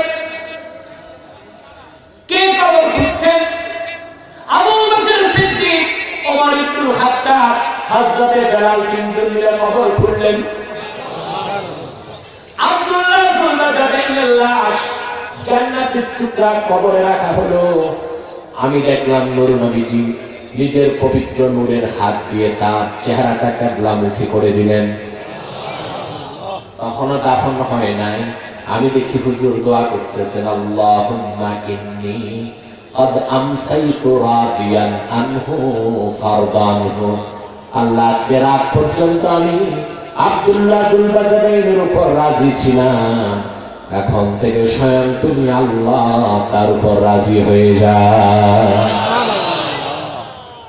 ভাইরা আমার, দেখুন রাসূলুল্লাহ সাহাবী আব্দুল্লাহ যুল বাজাদাইন ঈমান তার হাক্কুল ইয়াকিন ছিল, সেজন্য তিনি আল্লাহ তার নবী মুহাম্মদ সাল্লাল্লাহু আলাইহি ওয়াসাল্লামের ইশক ও মহব্বতের কারণে ঈমানের টানে চাচা ছাড়লেন, মা ছাড়লেন, স্ত্রী পরিজন ছাড়লেন, বাড়ি ঘর ছাড়লেন, শরীরের পোশাকটাও ছাড়লেন।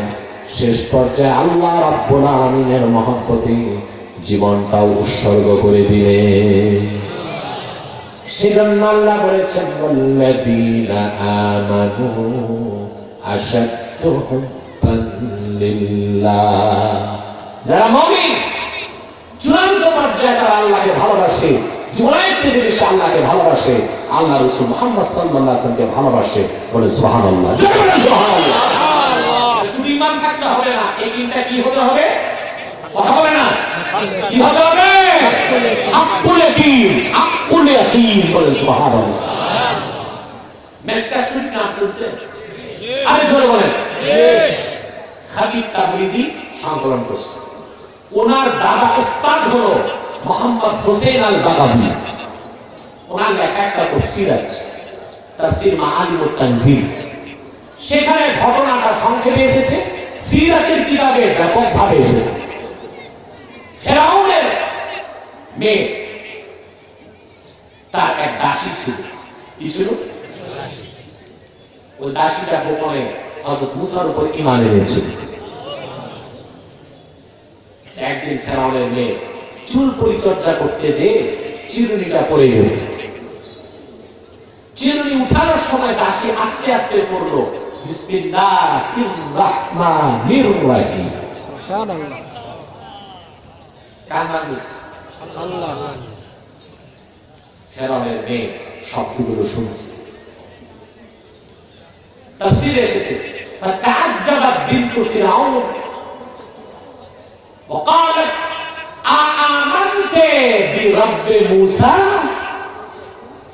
ফেরাউনের অবাক অত্যাশ্চর্য হয়ে সে বলল, দাসী তুমি কি মুসা যে আল্লাহর কথা বলে মুসার রবের উপর ঈমান আনছো নাকি? দাসী দেখলো ধরা তো পড়ে গেছে, আর মিথ্যা বলবে কেন? বলল হ্যাঁ, আমি বহু আগে আল্লাহর উপর ঈমান এনেছি। খবর চলে গেল ফেরাউনের কাছে। কার কাছে? ফেরাউন জল্লাদকে ডেকে বলল, উন্মুক্ত ময়দানে এমন কঠিন শাস্তির মাধ্যমে এই দাসীকে হত্যা করো, যেন ভবিষ্যতে কেউ ভয় পেয়ে মুসার রবের উপর ঈমান আনার সাহস না পায়। বলেন ওই দাসীর ছিল 7 সন্তান। কয় সন্তান? বলেন 7 সন্তান। ময়দানের মধ্যে গর্ত করে আগুন ধরানো হলো। আগুনের উপর লোহার ডেকচি রেখে দেওয়া হলো। ডেকচির ভিতর তামা রেখে বাড়ানো হলো। তামা যখন পানির মতো ফুটতে লাগলো, ওই দাসীকে তার 7 সন্তান সহ ডেকচির কাছে আনা হলো। ফেরাউন ডেকে বলল, রে দাসী,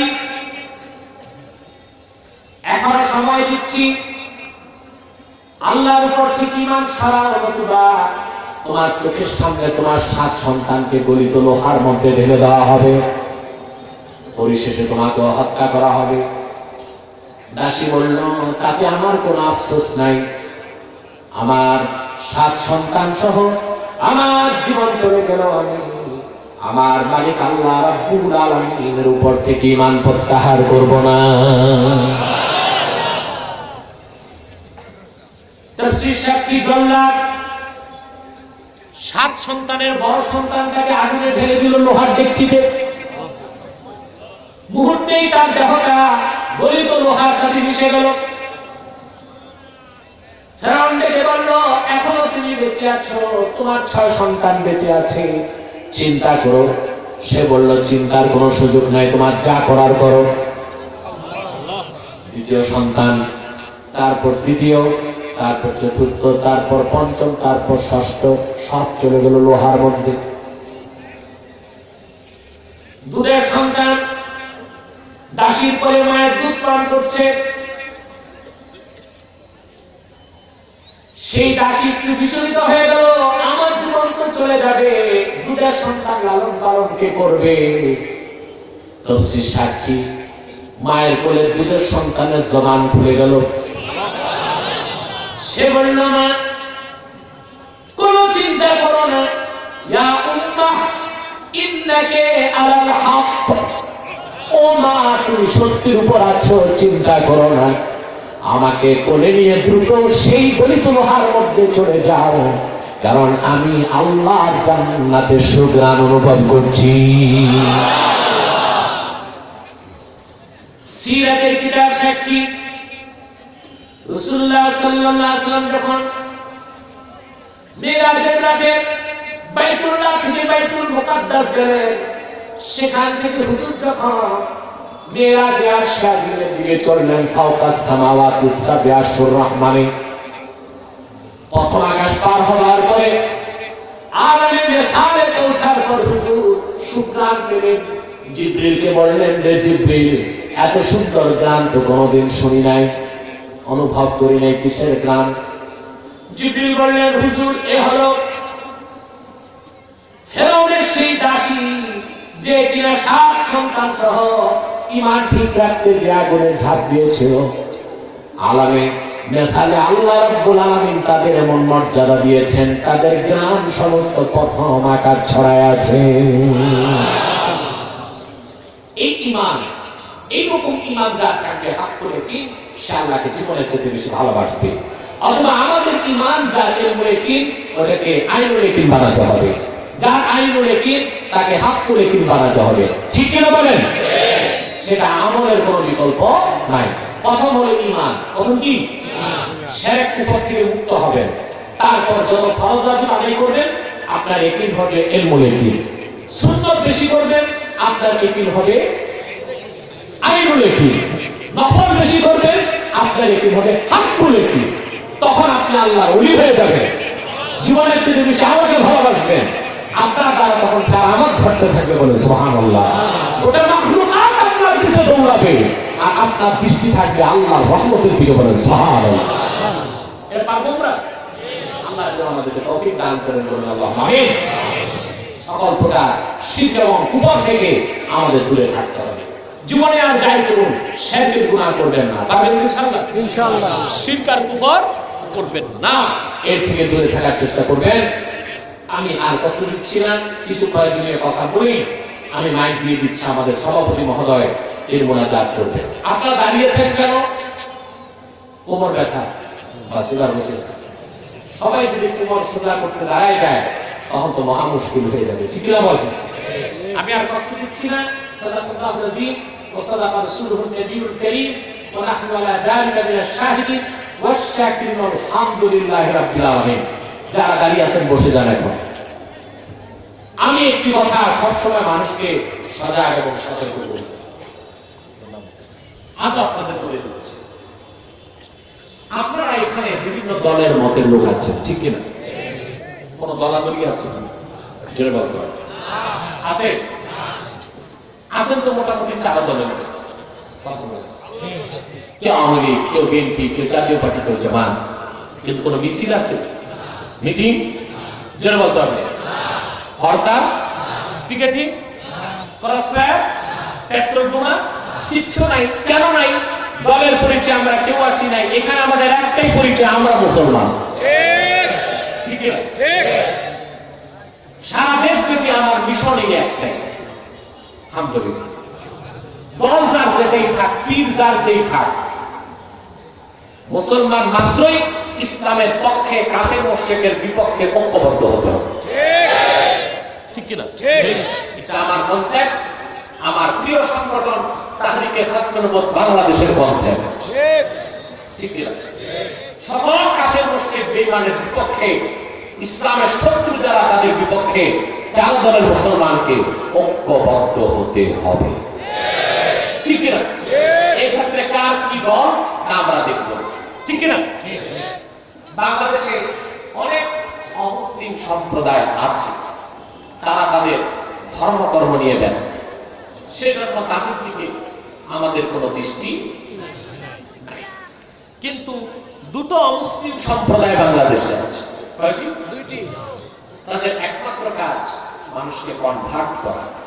কি করে? কনভার্ট করা, ধর্মান্তর, অমুসলিম বাক্য। তার একটি হলো ইসাই তরিকা ভুক্ত মুসলমান, আসলেই তারা খ্রিস্টান। ঠিক। খ্রিস্টানদের একটি দল এখন মাঠে নামছে, পরিচয় দেয় যে তারা মুসলমান। কি নাম রাখে? মুসলমানের পরিচয় দেয় মুসলমান, আসলে তারা কি? খ্রিস্টান। তাদের পরিচয় দেয় ইসাই জামাত। কি বলে? তারা বাংলাদেশে প্রবেশ করেছে 1975 সালে। কত সালে? 1975 সালে। 2টি মাস্টার প্ল্যান নিয়ে। একটি মাস্টার প্ল্যান তাদের ছিল 2017 সালে বাংলাদেশের 5 কোটি মুসলমানকে তারা খ্রিস্টান বানাবে। আর দ্বিতীয় মাস্টার প্ল্যান পার্বত্য চট্টগ্রাম, সেন্ট মার্টিন, আর ভারতের 7 সিস্টার, 7 রাজ্য। এই 7 রাজ্য পার্বত্য চট্টগ্রাম আর সেন্ট মার্টিনকে নিয়ে একটি সংযুক্ত খ্রিস্টান স্বাধীন রাষ্ট্র বানাবে। আল্লাহর সীমাহীন মেহেরবানিতে তাদের 2টা মাস্টার প্ল্যানের 2টাই ব্যর্থ হয়ে গেছে। কিন্তু ইতিমধ্যেই তারা হাজার হাজার মুসলমানকে খ্রিস্টান বানায় ফেলেছে। আজ থেকে 4 মাস আগে আমার কাছে টেলিফোন আসলো কুষ্টিয়া থেকে। একই পরিবারের 22, একই গ্রামে 22টি পরিবার খ্রিস্টান হয়ে গেছে। আপনারা ইন্টারনেট সার্চ করলে পাবেন। পাইছেন? পাইছেন? জি জি জি জি, অনেকেই পাইছেন। কথাটা শুনে তৎক্ষণাৎ আমি কুষ্টিয়া চলে গেলাম তাবলীগের কাছে। প্রচলিত তাবলীগ না, বেদিনকে দ্বীনের দাওয়াত পৌঁছানোর তাবলীগ। গেলাম আমি সেখানে, সারা মহল্লা ঘুরলাম, মুসলমানদেরকে সতর্ক করলাম, যারা খ্রিস্টান হয়েছে তাদের ইসলামের দিকে ডাকলাম। এক পর্যায়ে তারা আমাকে নিয়ে গেল খ্রিস্টানদের নেতার কাছে। বিশাল বাড়ি, গাড়ি, মুখ ভর্তি তার দাড়ি। বললাম আগে কি ছিল? বলে আগে মুসলমান ছিল, তবে লামাযহাবী। এখন কি হয়েছে? খ্রিস্টান না, শুধু খ্রিস্টানের ফাদার হয়েছে। সে আমার সাথে তর্ক করলো প্রায় 1.5 ঘন্টা। আপনার ইন্টারনেটে দেখবেন। তর্ক করতে করতে আলহামদুলিল্লাহ মাগরিব নামাজের আগে সে আমার কাছে নমরুদের মতো হতভম্ব হয়ে গেল। বড় খুশি হবে, তার স্ত্রী তার মেয়ে আমাদের পক্ষে চলে আসে। এই খ্রিস্টান গোপন দলটি ইসাই তরিকাভুক্ত খ্রিস্টান, আসলে কি মুসলমান, আসলে কি খ্রিস্টান। তারা দিনাজপুর, রংপুর, তারপরে ঠাকুরগাঁও, পঞ্চগড়, ঝিনাইদহ, যশোর, শেরপুর, সুনামগঞ্জ, আপনাদের বরিশাল, বাকেরগঞ্জ, ওখানে পাগড়ি শিবপুর একটা এলাকা আছে। আচ্ছা, আমি সব আমার সংগঠন সব জায়গায় প্রেস করে রেখেছি কোথায় তাদের উৎপাদ আছে। তারপরে সেই কক্সবাজার, দুলাহাজরা, লামা, রামু, এসব অঞ্চলে তারা পয়সা দিয়ে, ধোঁকা দিয়ে মানুষকে খ্রিস্টান বানাচ্ছে। আপনাদেরকে বাউফলের মুসলমানকে সতর্ক করে গেলাম, এরকম খ্রিস্টানদের কোনো গোপন দলকে এলাকায় ঢুকতে দিবেন না। আরেকটি অমুসলিম সম্প্রদায় বাংলাদেশে কাজ করছে, তাদের একটাই কাজ মানুষকে কাফের বানানো। সেটা হলো কুখ্যাত কাদিয়ানী সম্প্রদায়। নিঃসন্দেহে তারা অমুসলিম এবং কাফের। তাদেরকে যারা কাফের বলবে না তারাও কাফের, কারণ তারা আল্লাহর আখিরি নবী, নূর নবী মুহাম্মদ সাল্লাল্লাহু আলাইহি সাল্লামকে আল্লাহর শেষ নবী হিসেবে বিশ্বাস করে না। চিৎকার করে নাউজুবিল্লাহ। এই জন্য কাদিয়ানীরা কি কাফের, নিঃসন্দেহে কাফের এবং অমুসলিম। তারা মানুষকে ধোঁকা দেওয়ার জন্য খ্রিস্টানদের মতো চক্রান্তে নেমেছে। তারা মুসলমানদের মতো দাড়ি রাখে, টুপি লাগায়, মুসলমানদের মতো নাম রাখে। তাই বলে কি তারা মুসলমান হতে পারে? দাড়ি রাখলে যদি কোন অমুসলিম মুসলমান হতে পারতো, তো রবীন্দ্রনাথ ঠাকুরের চেয়ে বড় মুসলমান আর কেউ হইত? সে কি ছিল? অমুসলিম। পাগড়ি লাগালেও তো কোনো কাফের মুসলমান হবে না, হবে? ভারতের সাবেক প্রধানমন্ত্রী কি যেন লালমোহন না মনমোহন, এবার মাথায় কি এত বড় পাগড়িতে দেশে কোনো পীরও লাগায় না। পাগড়ি না, কোনো দেখছি কোথায় সাদা দাড়ি, লম্বা শারওয়ানি, পায়জামা, পাঞ্জাবি, নাগরা জুতা লাগায় হাঁটে। সে কি অমুসলিম। কাফের মুশরিক মুসলমানের মতো নাম রাখলে মুসলমান হতে পারবে? আমি বলে থাকি, এক শয়তান কুকুরের পায়খানা লাড্ডু বানায়, উপরে নাম লিখছে দিল্লি কা লাড্ডু। এটা কি দিল্লির লাড্ডু হবে? ভিতরে কি?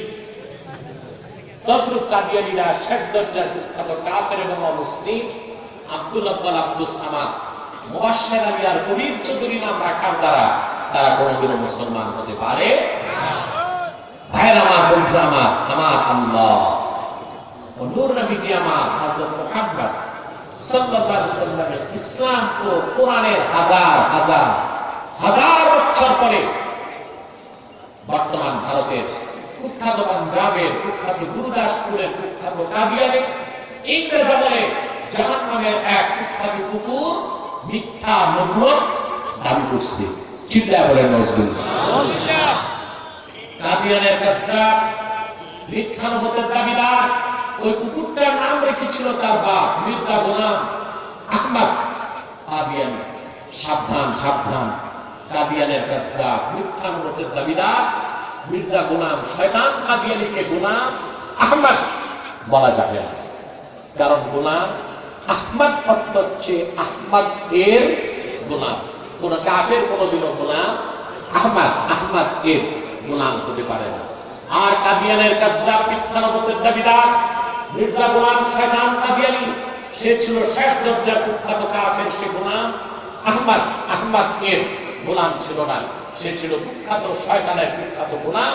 কাদিয়ানের কাযযাব, মিথ্যা নবুয়তের দাবিদার মির্জা গোলাম শয়তান কাদিয়ানী জাহান্নামের কুকুরটার উপর গজব এসেছে 1908 সালে।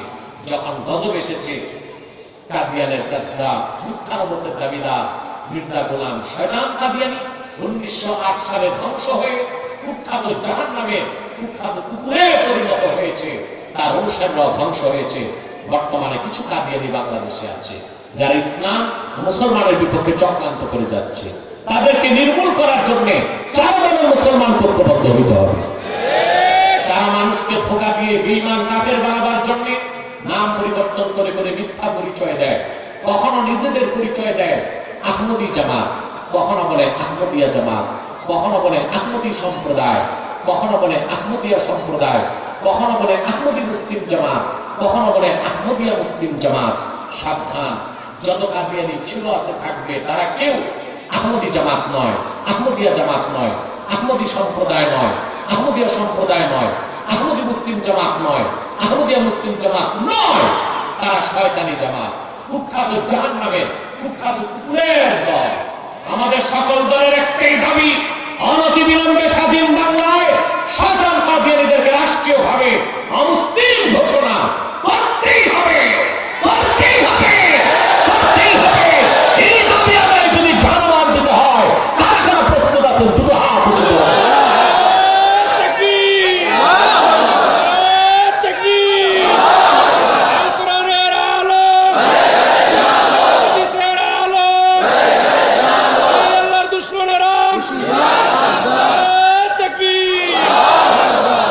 আরেকটি কথা, এই শয়তানদের কোন পণ্যদ্রব্য ধরবেন না, কিনবেন না, বেচবেন না, মনে থাকবে। প্রাণ, সিজান, আরেকজনের পণ্য, এগুলো তাদের। প্রথম আলো, ডেইলি স্টার, কালের কণ্ঠ, এগুলো তাদের। এগুলো ধরবেন না, কিনবেন না, বেচবেন না, মনে থাকবে। বিদায় বেলা একটা আবেদন, আজ হারামকে বর্জন করতে হবে ঘৃণার সাথে।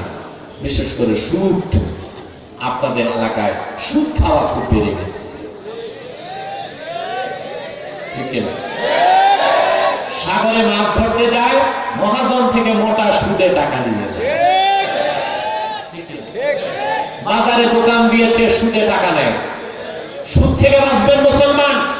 আমার দৃষ্টিতে চোর খারাপ, তার চেয়ে খারাপ ডাকাত, তার চেয়ে খারাপ সুদখোর। কারণ হাদিসে এসেছে যে সুদ খায় তার 70টার বেশি গুনাহ হয়, সবচেয়ে ছোট গুনাহ তার মার সাথে জানা করা যায়। কথা বলে। আর চোরের শাস্তি কি? হাত কাটা। চোরের শাস্তি কি? কথা বলে। চোর যত বড় হোক, চোর যদি চুরি করতে করতে তার হাত যদি বাংলাদেশ ব্যাংকের লকার পর্যন্ত যায়, তারপর শাস্তি কি? এর বেশি? এর বেশি? কিন্তু আপনারা একটা জুলুম করেন, চোর পাইলে মেরে ফেলেন, ঠিক কি না? চোরের শাস্তি হাত কাটে, এর বেশি না। আর যে সুদ খায় তার 70টার বেশি গুনাহ হয়, সবচেয়ে ছোটটাই মার সাথে জানা করা। চোর বেশি খারাপ না সুদ বেশি খারাপ? আমি একটা কথা বলবো, যদি রাগ না করে।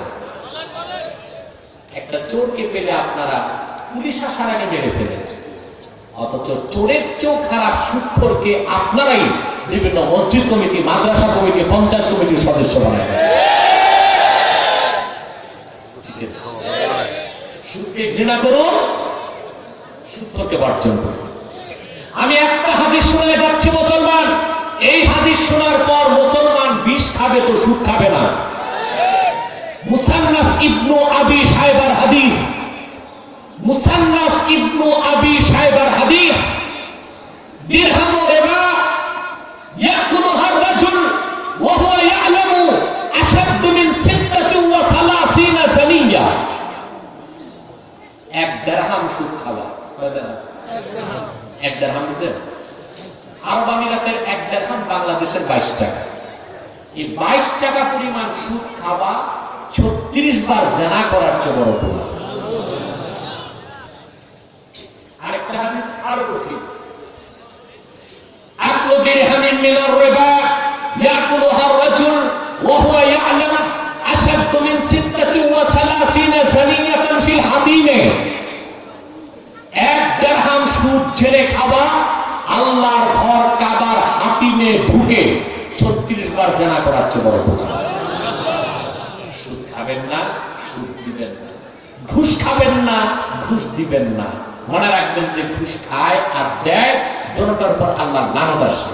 আমি বলে থাকি সুদ খাওয়ার চেয়ে ভিক্ষা করা ভালো, ঘুষ খাওয়ার চেয়ে রিকশা চালানো ভালো। ঠিক না বলেন?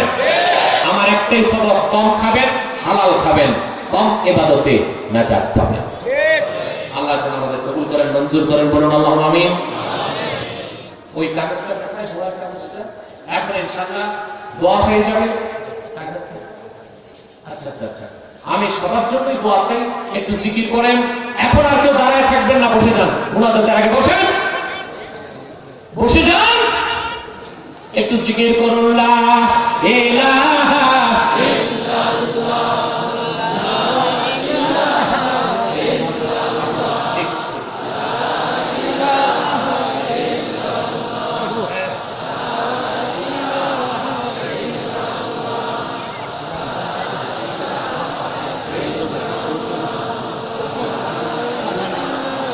मोहब्बते ला इलाहा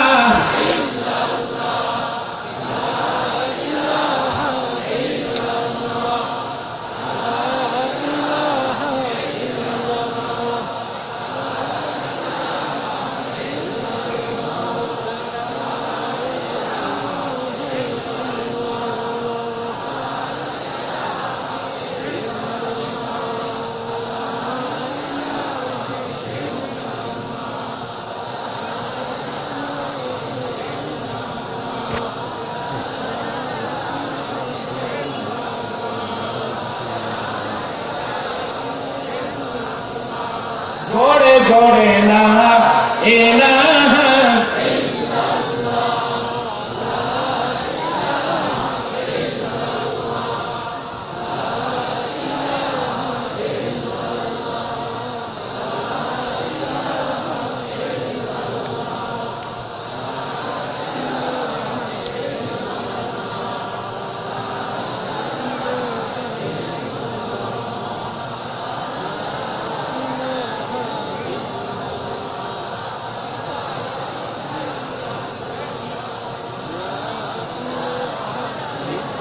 सुबहानल्लाह अल्हम्दुलिल्लाह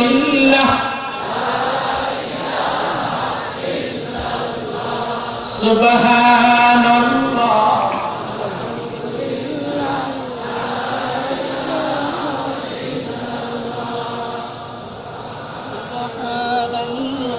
ला इलाहा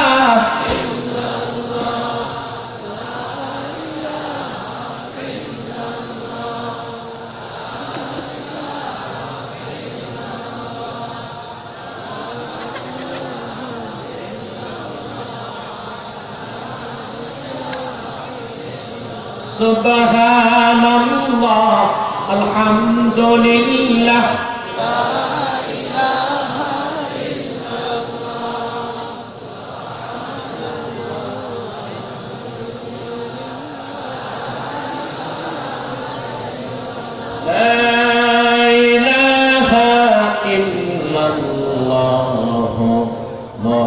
মুহাম্মাদুর রাসূলুল্লাহ সাল্লাল্লাহু আলাইহি ওয়াসাল্লাম।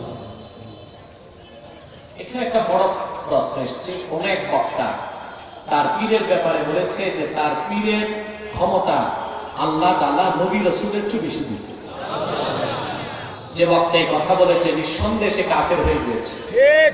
আর যে পীরের ব্যাপারে বলেছে সে পীরটাও একটা দাজ্জাল, কাযযাব ও মুরতাদ। আরামবাগে বসে বেরাম ছড়ায়। এসব মুশরিক, বেঈমান ও তাগুত, তাদের সাথে কোনো মুসলমানের সম্পর্ক রাখা যাবে না।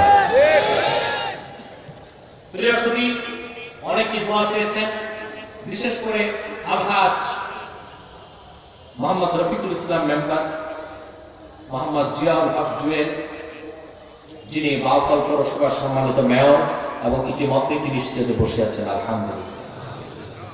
মোহাম্মদ ইব্রাহিম ফারুক, নাজিরপুর ইউনিয়নের সম্মানিত চেয়ারম্যান, মোহাম্মদ জসিমউদ্দিন খান, বাউফল ইউনিয়নের তিনি চেয়ারম্যান, উনিও চেয়ারম্যান। তারপর মোহাম্মদ মনির মোল্লা, যিনি আমাদের তরিকার একনিষ্ঠ কর্মী, কালাইয়া ইউনিয়নের সম্মানিত চেয়ারম্যান। মোহাম্মদ আলকাস মোল্লা, চন্দ্রদ্বীপ ইউনিয়নের চেয়ারম্যান। ওনার তো দুই ভাই, এই তো দুই মোল্লা ভাই না, দুই ইউনিয়নের চেয়ারম্যান না, ওনারই বাউফলের বাবা মা। আল্লাহ তাআলা বাবা মা না, এটা কিসমত, আল্লাহ জনসেবার জন্য কবুল করেছেন। আপনারা দোয়া করে যাবেন। তারা কোনো ভাই আমাদের খানদানের যে মুরব্বী মাওলানা সামার আহমদ সিদ্দিকী রহমতুল্লাহ সন্তানের মতো, এবং সেই দায়িত্বটাও তারা পালন করে যাচ্ছে আলহামদুলিল্লাহ। কোনো ভাই এ মাহফিলের জন্য যান জীবন দিয়ে খাটেন। এরপর আছেন মোহাম্মদ হারুন আর রশিদ খান, সদস্য জেলা পরিষদ পটুয়াখালী সহ আমাদের যিনি সম্মানিত চিফ হুইপ আছেন আসম ফিরোজ সাহেব, হয়তো বা ব্যস্ততার কারণে তিনি আসেন নাই। কালাইয়া মাহফিলে দিয়ে আনে আমার সাথে ফোনে কথা বলেছিলেন, দোয়া নিয়েছিলেন, আমরা তার জন্য দোয়া করব। পাশাপাশি বাউফল প্রশাসন যারা এত বিশাল মাহফিলটাকে সুশৃঙ্খল করার জন্য পরিশ্রম করেছেন, থানা ভারপ্রাপ্ত কর্মকর্তা, টিএনও সহ পুলিশ প্রশাসনের যে ভাইরা এসেছেন, সবার জন্য দোয়া করবেন। আল্লাহ যেন তাদের শ্রমকে, মেহনতকে কবুল করেন। আল্লাহু আমিন। এখন দরুদ সালাম হবে, মোনাজাত হবে ইনশাআল্লাহ। জি, আমাদের চেয়ারম্যান সাহেব কিছু বলবেন। হ্যাঁ, জাহাঙ্গীর সাহেব। ও, জাহাঙ্গীর সাহেবের নাম একটু ভুলে গেছি। তিনি তো শুরু থেকেই এখানে কাজ করে যাচ্ছেন, ঠিক কিনা বলেন? বহু বছর হয়ে গেল। এবং আপনাদের প্রিয় মুর্শিদ মাওলানা সামার আহমদ সিদ্দিকী রহমতুল্লাহ এখানকার চাবি সব ওনার হাতে দিয়ে গেছেন, ঠিক কিনা? আল্লাহ যেন মৃত্যু পর্যন্ত তাকে এই খানদানের খেদমত করার তৌফিক দান করেন।